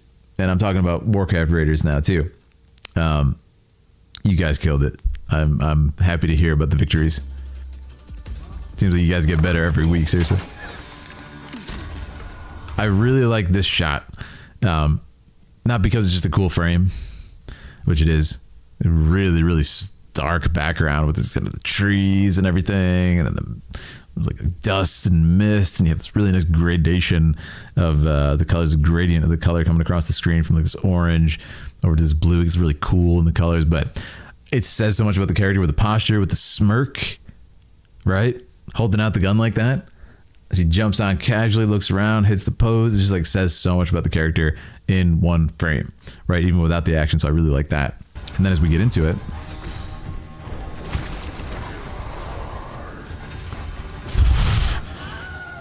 that's the contrast, right? That's the contrast that like this character busts out and it's just like, and this is clearly an ally, which I love. It just like makes you crave to see the dynamic between these two in like some sort of like buddy journey or something. It's fantastic. Such a good shot. Now, for the lore masters, I'm really curious what this like red effect is that's happening with the character. This is just awesome. Yeah, how this happens. Is this something that's explained in the magic system, or is it just kind of showing like power, you know, pure energy? That's really cool. And again, there's the character. I love how the kind of in between beats of the choreography, the character always just kind of like snaps into their kind of personality driven poses within the frame. It's awesome. Yeah, shout out to Campfire as always. 5 bosses? That's amazing. I heard you guys got 6. Am I crazy? Yeah, I really like how for that character too. So what they do, it's really fun here. It's a very subtle choice, but I want you to see how she is in the frame. Right? She looks cool. She's chilling, whatever. She's over there. And now look how you can see most of her body in the frame. She's not overwhelming the frame, right? And now check this out. This guy comes into the frame. They deliberately made him humongous in the frame. He's actually breaking out of the frame for most of the shots that he's in. And when he roars like that, it's like pushing the camera back almost. You can't quite contain him in the frame. But it's just showing like the size of the character. And again, without dialogue, without a lot of time, in fact, only a few seconds time, they kind of just show how powerful he is. And then again, back to her, she has a lot more space in the frame. Like they could have just pulled the camera back for that guy, right? To show more, but no, let's show him like that. We defeated several bosses. Only one remains, Queen Ansurek. I know exactly who that is. That's the big spider lady, right? Red for Noxus, yeah? What's up, Orange? How you doing? Orange, thank you so much for that. Congratulations, man. I know you said you were hoping to get to the 50K. Thank you so much. I appreciate you. I was just saying hi to Blue Eyes, too. You downed everyone except the Queen. But yeah, I like this. So look how she's in the frame now. They're not afraid to show the full shot. This is actually a really nice framing of the character. Really like that. They're not afraid to show the full shot, which just means a shot that shows the entire body of the character at one time. And this guy is still just rampaging the back, which I think is so fun. I think it's so good. I just wanted to share again, all the breaking down scenes feels like a masterclass to me. Have you taken any filming? Thank you so much. Yeah, I studied it in college. I did, and then I started my own filmmaking business after that, and just got out there. It's like I was saying earlier, like, and my whole life I was, shooting before that, just for fun, gaining skills, learn from your favorite directors, get out there. But it's just like anything, man. If you want to learn to draw, right? Do you read books on drawing? No, you just draw, right? It's how you get better. So it's the same thing. You got to get out there. You got to, like, if you want to learn a handstand, do you read a bunch of books on handstand? You could help. You'll get some tips, just like you can learn about filmmaking and get some tips and stuff and kind of understand the science of it. But until you get out there, you're not going to be able to develop your voice and your eye and your visual style and stuff. It's the same thing as anything. You got to get out there and have fun. And like I just said earlier, guys, we live in such a privileged age, man. Go back to like the 80s and good luck making a film unless you can gather a ton of funding and like all this stuff. Any of us can make a movie on your phone now. Unbelievable privilege to be able to do that. Get out and shoot, get a couple of friends together, make a scene. Like, it's incredible. You don't need a $20,000 camera. Put that effort into, let's think about lighting, Okay, you don't need to spend any money on lighting. Let's play with source lighting. Let's play with naturally occurring lighting. So, yeah, you can do anything essentially these days, and it's really fun. Hello, Raven. How you doing?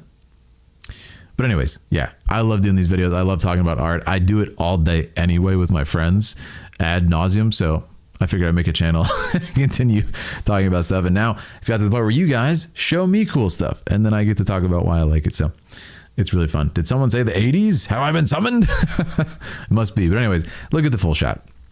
And I'm honored you would say it's a masterclass. I wouldn't consider myself a master, as I'm not sure anyone on earth is a master, but we're all just, trying to say something and trying to kind of explore the world and voice something with our art.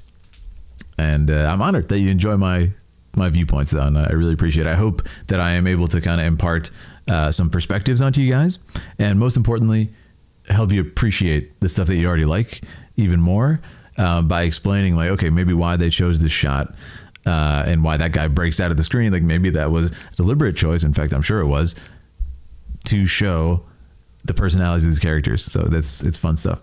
Yeah. Was Kubrick a master? That's a probable yes. I don't know if Kubrick would say that, though. Who knows? And there it is again. Like I said, every time she comes to the frame, she of course has this kind of personality check. Super clever considering the time frame here. And again, almost a full shot. You can see more of her. And here comes Buddy. There it is again. He can't be contained, man. He's like he's reminding me of the Warcraft guys, like Sawfang or something. He's just so huge, and I like how they always show that in the frame. Really clever. And this is just so fun. This shot. And there's the red again. It must just be like her ultimate or something in the game. I need a lore master to fill that in for me, but that's fun. That's really fun. I love that. That's fantastic. I'm an editor and a 2D animator in After Effects. That's beautiful. Yeah, there you go. You're putting in those hours. Putting in those hours. Confident in my timing and skills. Great. Always learning and applying new things. I totally agree. Living in a golden age for creation. Absolutely. Yeah. Go back to the 80s. You ain't going to be a 2D editor in After Effects, right? Because it doesn't exist. And you're certainly not going to do it on a personal computer. So yeah, it's a great time to learn anything. I recently got a new computer. I'm excited to expand my skills even further to Unreal Engine. That's so fun. Yeah, the one thing I will say, though, guys, there's one drawback to living in this age of extreme privilege, ease, and accessibility with tools to make films, is that there can be a profound laziness that comes with that. There can be a profound laziness, especially with all these tools that are coming out and all these shortcuts and all these things that will make the thing for you. Hint, hint. Be careful. Be careful, ladies and gentlemen. It's a slippery slope to lose creativity and to not make anything yourself, right? So be careful on that.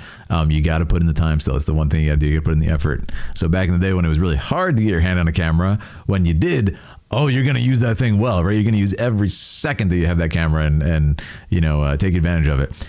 You got your phone 24/7. You're not really as motivated to use it, right? So keep that in mind. You still gotta learn whatever craft you're doing. You gotta get in there, man. You gotta put that time in. So anyways, I love the expressions. So much fun. And that right there, like, look at this animation. Shout out to the animators here, because in the space of a couple seconds, you see him march through. She kind of he cramps her style a little bit, right? She's trying to do this cool thing. She's trying to look stylish, get those poses. He keeps busting through and destroying everybody in a cloud of smoke. She's frustrated, but then is like, whatever, it's all good. We're buddies. That's our dynamic. He helped me anyway. And then we walk off. And it's just like, man, this could be and the destruction follows. And it's like, this could be a whole thing, the dynamic between these characters. Now, again, I know from the game, these characters don't actually have any sort of interaction in the game besides the voice lines that occur, like, randomly. Like, for example, I know Jinx will say, like, hey, how you doing? Like, as they're fighting or whatever, but there's no cutscenes in the game, right?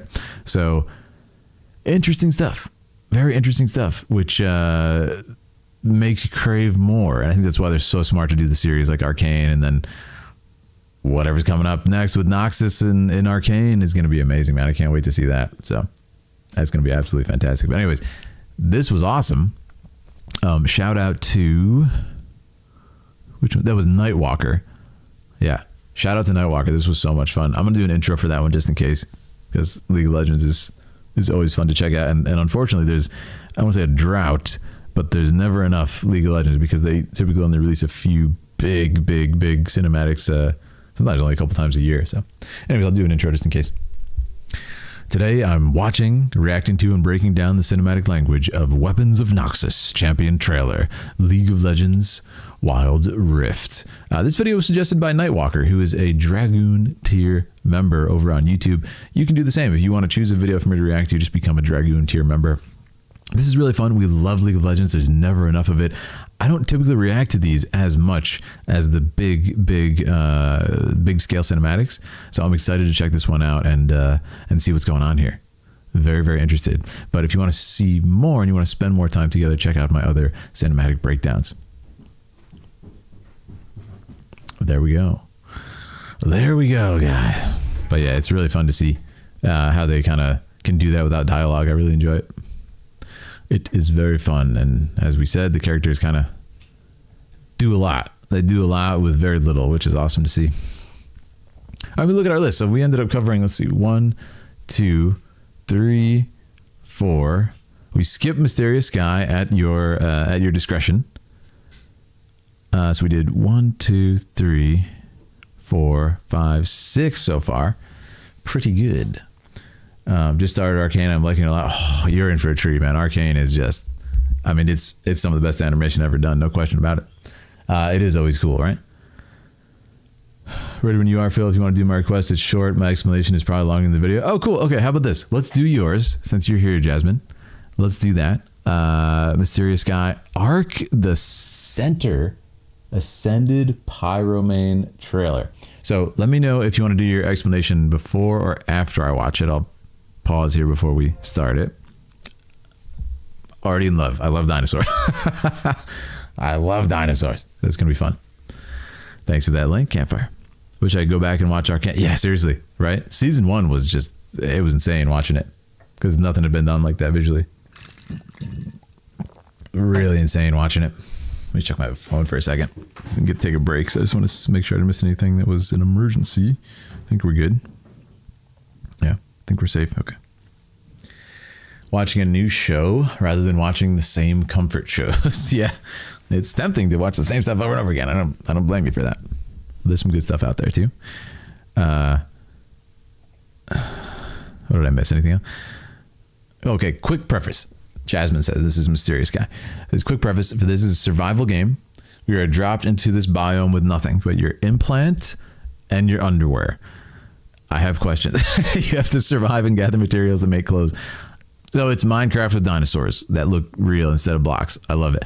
Building supplies. You can build your own base to protect yourself from dinosaurs. I might have to play this game. You can tame various dinos as you level up to gather materials, food, defend your base. Amazing. Thanks for the shout out to Aaliyah as well and everything. There are world bosses you defeat to gain recipes and points to learn how to make certain things to survive. The stuff you can make goes from the most remedial up to what they call tech, which is the most awesome. I think your comment got cut off or something. One day in the future, we might have memory cleaners that let us rewatch things. Can you imagine? I don't know, man. It sounds like dangerous tech. Don't erase too much of your memory. You know what I'm saying? Current comfort show, House. I've seen a couple scenes from House. Yeah, it seemed good. It seemed good, Mags. Advanced tech. Oh, there it is. Advanced technology. Some realms are PvP, some PvE. Each DLC. So you know what's cool is I'm being reminded as I read this, Jasmine. I've never played the game. I don't think I've barely even seen it. But a buddy of mine used to play this. And when we played Mine, do you guys remember Boston? Is there anybody in the chat who remembers Boston from the old Minecraft days? Oh man, good times in Boston. Anyways, Boston used to talk about this game all the time, but I never played it. And when he was, oh man, Ark is crazy. There's like politics and there's all this stuff. It's absolutely insane. You won't believe it. There's politics and there's like camps fighting each other and stuff. It's insane. And I was like, it sounds crazy, man. And he literally told me, he's like, don't play this game. It's too stressful, man. It's too stressful. It's like, okay. So I'm excited to see this. Fantastic Tame that has a special ability. It sounds awesome. Yeah, Orange was there. Orange remembers that. Do you remember him talking about this game? It's coming back to me now. But I never played it myself. As far as I remember. Yeah, I never played this.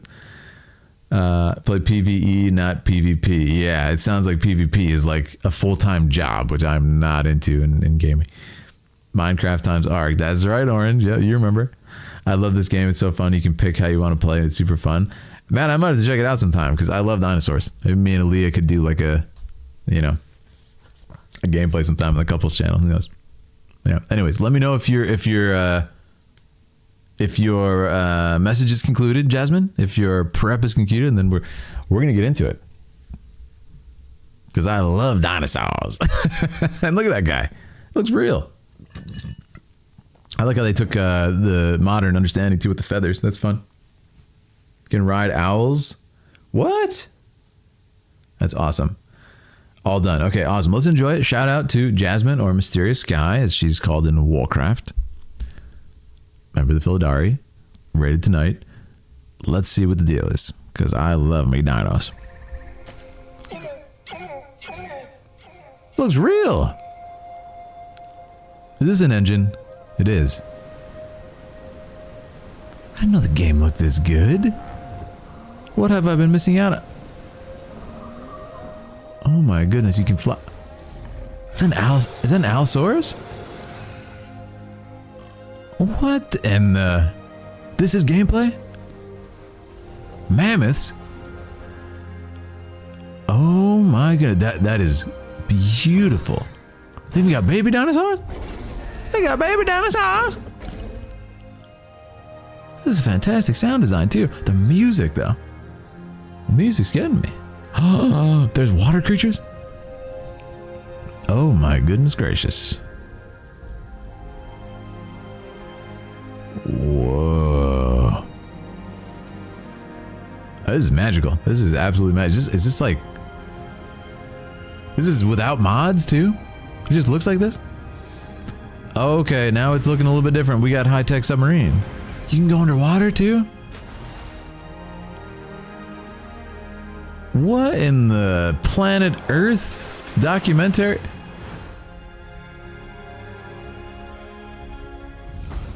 This is amazing. That is a flaming tiger. Oh my goodness. Color me impressed, ladies and gentlemen.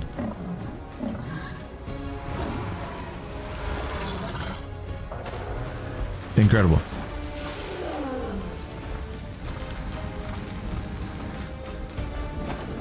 That is insane. Just burning down everything in your path. And look at the high tech. So they have mounts that, just like Warcraft. Okay. Oh, that's convenient. And you laugh. Wow. Oh, that's horrifying, by the way.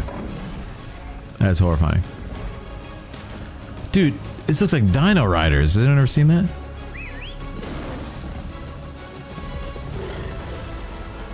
Oh my god. I can't believe how good it looks. It looks like a movie.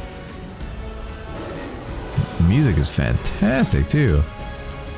So, is this like a new expansion or something? I love Dino Riders as a kid. Legend. Legend in the chat, ladies and gentlemen. Me too. What in the world is going on here? This is crazy. When was this released? Okay, 7 months ago. So it says the center ascended. Is this like an update with the graphics? Has it always looked like this? I'm so confused. I haven't heard that called out in ages. Dino Riders. Let the nostalgia come crashing in, man. I used to watch as a kid, like every day. I had like a VHS with Dino Riders on it. Me and my brother would pop that in and be like, yes, this is so cool. Look how they ride the dinosaurs. This thing called a brain box that you put on the dinosaurs. It looks like they got that here. It looks amazing in game. They have DLCs they release for each night. Wait. So is this like they've been patching the game over the years and it looks better? Because did it look like this game's been out forever, right? I'm still feeling my age now. I love that. Remember the episode where they tried to build a base on a brontosaurus? I think I do remember that. Yeah. I played when it first came out a while ago. Oh, this is not Ark. This is a second game or something. Oh no, the first Ark. Okay. Dustman says, yeah. Cadillacs and dinosaurs. Who remembers this stuff? Unrelated, but glad to see Sanderson. You recommended videos? Oh yeah, Cohen. Yeah, you gonna talk about Sanderson already? Oh yeah, absolutely. I am a massive fan of Sanderson. I am working on Wind and Truth right now. I am on chapter 98 of Wind and Truth. I'm just savoring it. I'm not rushing through it because the next one's gonna come out in a few years, but. No, I'm a huge fan. I say with confidence, it is the most epic and great fantasy series. We'll say the Cosmere, because it's all one story. Is easily it's right behind Tolkien. Tolkien literally invented epic fantasy. So Tolkien, Cosmere, no question about it. Just untouched, unbelievable. I can't believe his writing. It's like, yeah, I can talk about it all day. I actually plan on doing reviews of his books on my main channel, on my original YouTube channel. That's just my name, not Philip Hartshorn Gaming. I do plan on turning around that channel a little bit and doing like book reviews, voice acting stuff, and everything. So look out for it. Yeah, if you're looking for some talks about it. They have a lot of fun mods you can add. So wait, Jasmine, what kind of mods do they have for this? Because I got to talk about the visuals here more in a second. I read 311 books last year. I love that. Already on 12, and Sanderson is on my to be read, but I'm nervous to start as there's a lot of books. Yeah, it's if you want, I'll give you a recommended order. I have to ask you a couple questions before I do though. But yeah, it's very worth it. Like, you will find nothing that is as rewarding in the sort of like theorizing and lore, and so I would argue besides like Final Fantasy VII has been doing that recently with the expansion of the lore and kind of like, making it such a cohesive world and everything. But like, there's just nothing like it in books. Yeah. Because I mean, fantasy writers typically don't finish their series. So to have Sanderson just like cranking out books nonstop, but it all makes sense. It's all perfectly there. There's no plot holes. There's no anything. And it's like the most complex lore. It's unbelievable. Really, and there's no like other motive for the lore. Like we just watched Warhammer, right? And he's like, say the reason these bigger Marines exist is, well, because they have to sell these toys, and yeah, they needed bigger toys, so they made this, like, you know what I mean? There's no stuff like that. There's no like plot holes that are just like happening for no reason. So anyways, I digress. I talk about Sanderson all day, so I got to check myself. Yeah, they have a Wild West mod you could get that lets you build trains and build furniture, saloons. Oh my god, yeah, we might have to check this out. So you telling me if I get this game, me and Aaliyah can get this? Is it on Steam? Is it on PS5? Like, what am I looking at? We can play this and it looks just like that. Yeah, George Martin. Patrick Rothfuss. I love Patrick Rothfuss. Fantastic books, super unique fantasy. It's been what, 12 plus years, I think, maybe even more than that, since the second book in the King Killer Chronicle. And it's like, take your time, but I hope it comes out. Have you read Sun Eater? I have not. Do you recommend it? Yeah, I'm currently reading, finishing Wind and Truth, reading the Broken Earth trilogy by N.K. Jemisin. I just finished Piranesi, which I love. And after that, what else am I doing? There's something else in there I'm forgetting, but yes, very excited. Very excited. Anyways, let's look at this. So this shot really got me. And the first frame. This looks pre-rendered, man. This looks pre-rendered. Absolutely. Jim Butcher's a good author. I got to write that down. Dooting. Sun Eater is very good. Who's the author? I recommend Codex Alera by Jim Butcher. Okay, that's Butcher. Awesome. How long are the books? Are they short or long? I can't believe that. Yeah, this was the one I wanted to look at. Look at this shot, Jasmine. What in the world is this? I think it's the rocks, man. The rocks and the lighting are the big standouts here. Yeah. I mean, it just looks like a fun world to explore, too. Oh, so question. When you say Minecraft, is it like open world to the point of procedurally generated open world like that? Like Minecraft? Or is it something else? Codex Alera is fairly big. His Dresden series. That sounds really familiar, Dresden. I definitely heard of that. You can build in caves. They have maps. Okay, so it's not like Minecraft, which is endless. Because I'm like, what in the world's going on? How is this endless? It looks too realistic. Yeah, this shot too. They're really showing off and flexing their lighting with this. Unbelievable. I mean, look at this. There's a warmth in the lighting. In the water too. There's a nice foaming in the water that you don't typically see. Snow looks great. This might be my favorite shot though. This is absurd. It actually reminds me of his Holofall from World of Warcraft that we just checked out the other day. Beautiful underground place. It's awesome. Changed the landscape, but it makes it super fun to try and build in the limit. Yeah, there's got to be a charm to that. There's got to be a charm to like trying to make it work, which is always fun in Minecraft where you like find a mountain. It's okay, let's build on this, as opposed to like terraforming the entire thing, which can take 20 years. Some people build amazing looking bases that look like castles. Really? That's so cool. Caves like that and make them your base. Oh, that would be so fun. Yeah, we might have to get this. So wait, this is an older game. Is it currently full price? Like, what's the deal on this game? I don't understand how it looks so good, but it's not anywhere near new. I don't understand. Yeah. I love that. He's like, no, like this. The dinosaur movement, too, is really impressive, I gotta say. Just the way they kind of exist. And then I love how they kind of add this little hint of this sea creature. It's like, what the heck is that? Christopher Riccio is the author of Sun Eater. Okay. Space opera. Oh. That's fun. It was like sci-fi space opera. A few friends on a server and built massive houses. So when you say build, like you can do like Minecraft, like let's make a wall, let's do this, let's do a roof, interiors, or is it like you place a house and then it's built? Like what kind of customization are we talking about? Because that's crazy. Look at his skull too, man. That's crazy, man. I had something like that crawl out of I was in the wild, so to speak, and this crawled out of my water bottle. Whoo! I didn't like that. I didn't like that one bit. This feels much like Avatar but dinosaurs. Yeah, it's true. It's a good point. Tame the dinos to help gather materials and defend your base. You build from scratch. That's awesome. That's good to hear because I thought it might just be like, place a house down. I love building from scratch. It would be interesting though, like in a game that's not blocky like Minecraft, like it's more realistic. Yeah, what? Okay, so they have attached... That's crazy. Attach this device to an underwater creature and they're being swam around. It's so cool. So creative, man. You get building pieces, you can get better quality items as you level, you can get greenhouses. Really? Stop. Electricity?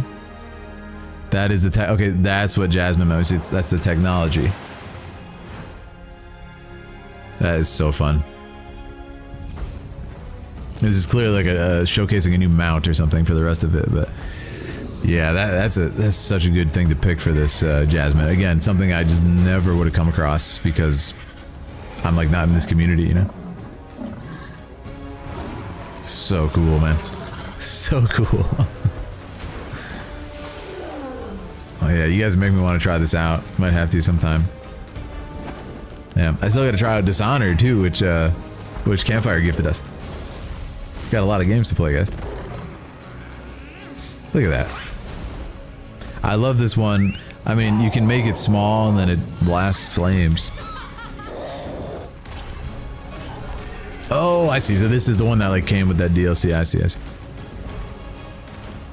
That shot just hypes me up, man. The fact that you can ride a T-Rex is a insane idea that is not lost on me, I'll tell you.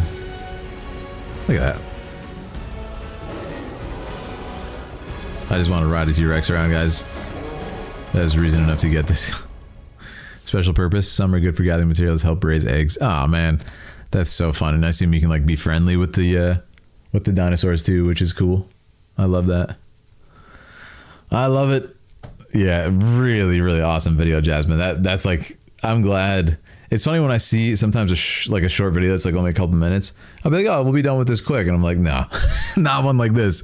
There's just so much to dive into. Same thing with the one I just did, League of Legends. It's just like incredibly well crafted. Yeah. Makes me want to check it out. Awesome. I'll do a final intro just in case for the, yeah, great choice, Jasmine. Thank you. I'll do an intro for this one just in case. And we'll go from there. Today I'm reacting to, breaking down the cinematic language of Ark the Center Ascended Pyromane trailer. This video was chosen by Mysterious Sky, our Dragoon member over on YouTube. If you want to choose one, you can do the same when you sign up. I'm interested in this game because I love dinosaurs, but this looks like it's got insane lighting and cinematic tools being used in this kind of open world simulation sandbox game. So let's check it out, see what it's all about. All right. Lovely stuff.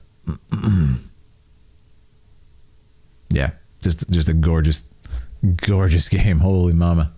I can't believe how good it looks, just like from a technical standpoint. Like, where was that one shot? Oh my goodness. I want to see, where is that one? Like the underground cave, man. This one, still unbelievable to me. So cool, man. I don't know how they get away with that. I really don't. But yeah, let's take a look at the list here. Let's take a look at the Dragoon list.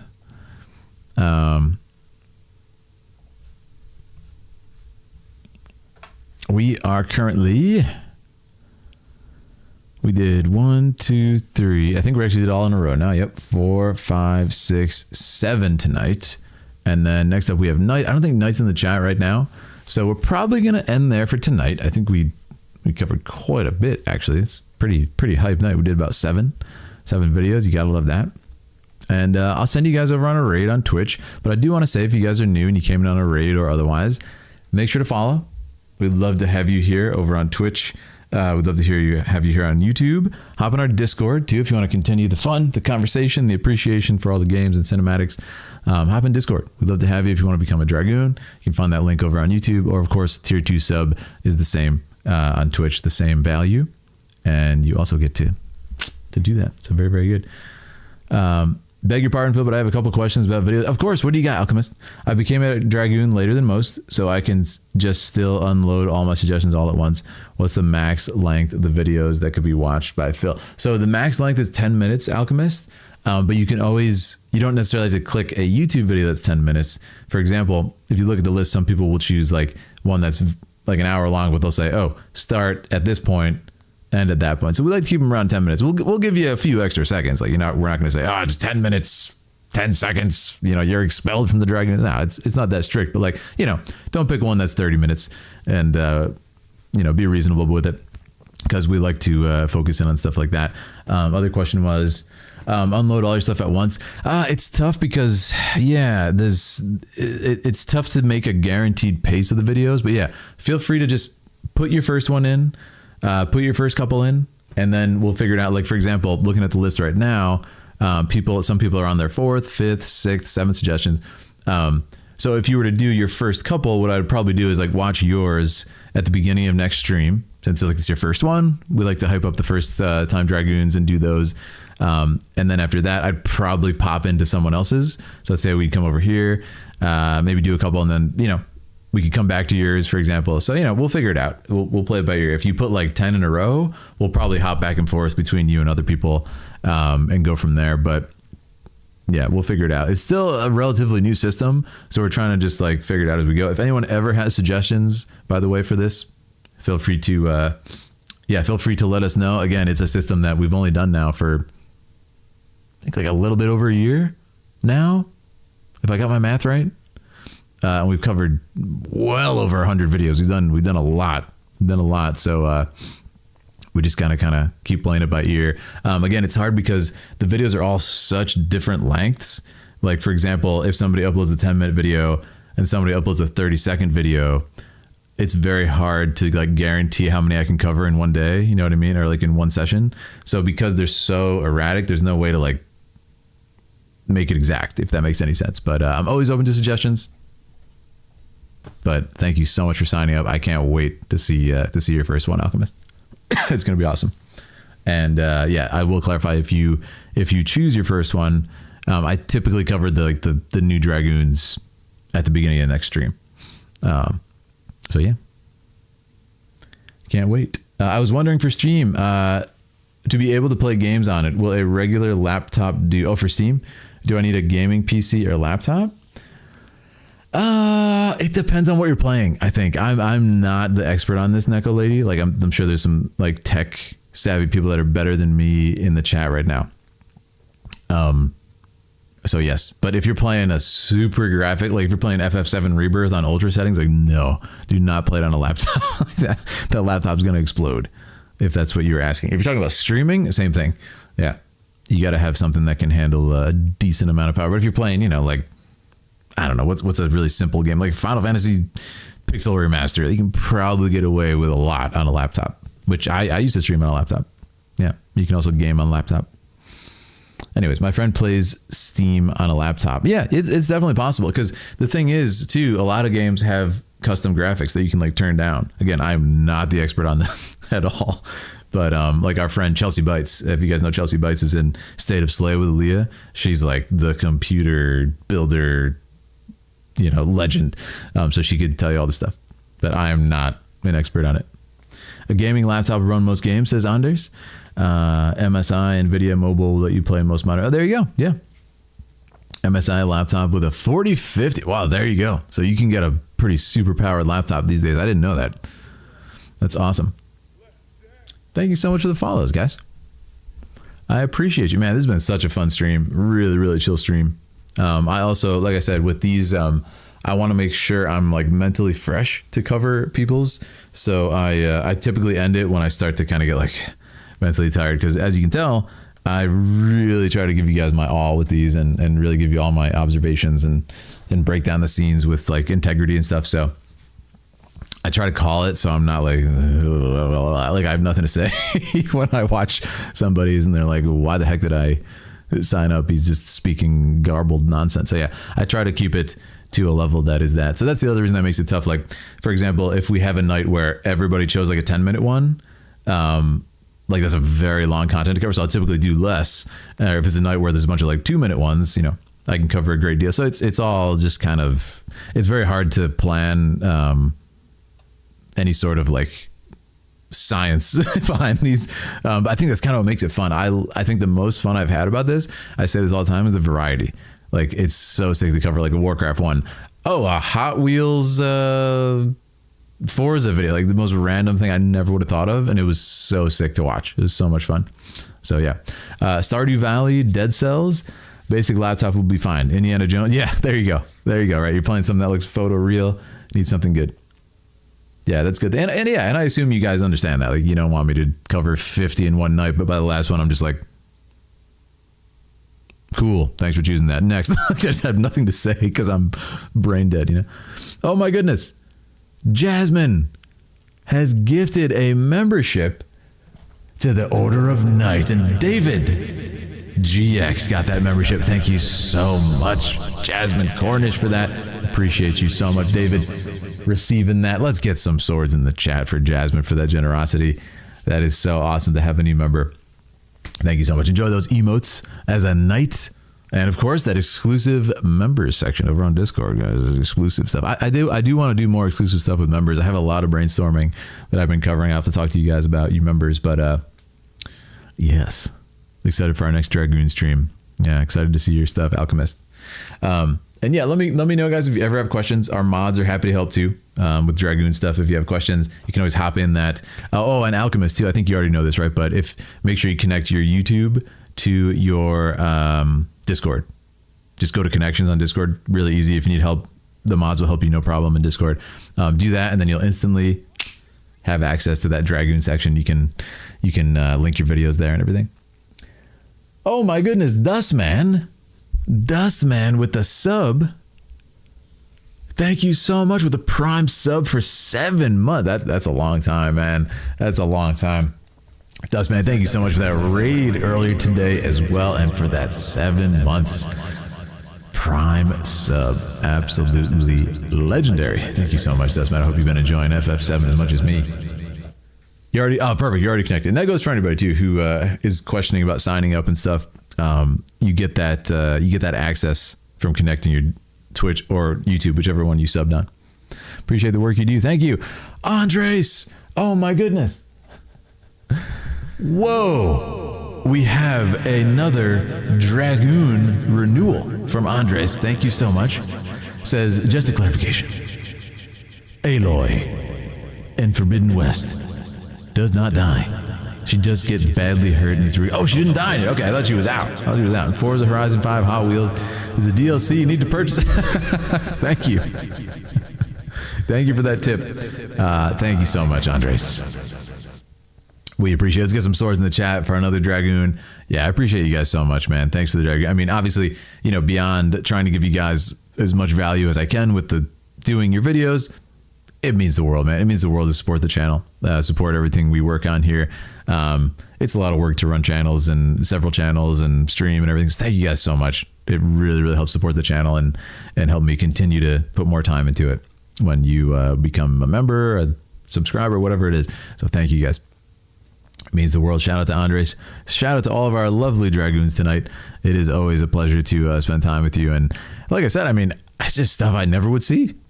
I never would have seen that without you guys cluing me into it. So thank you. You know, I have my YouTube recommended, which is like Final Fantasy and Brandon Sanderson stuff. So thank you. It's awesome.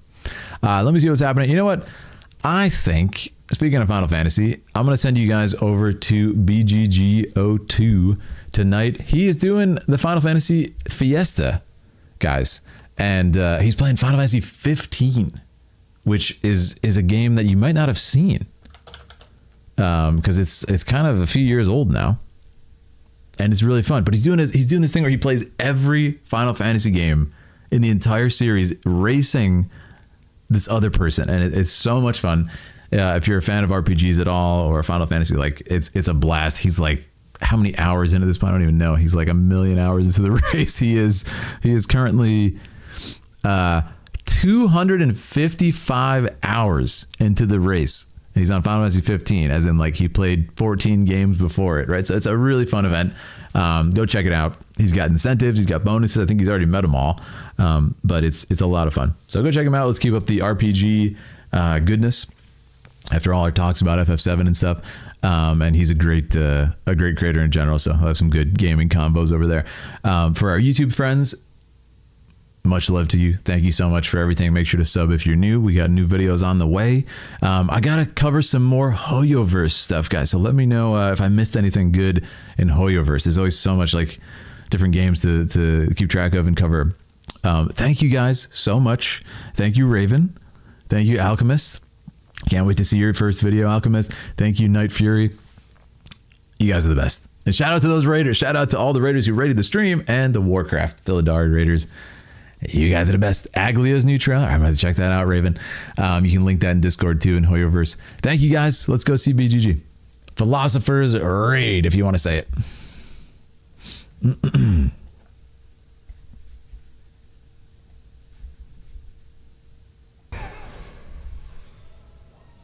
No, sort of. Not really.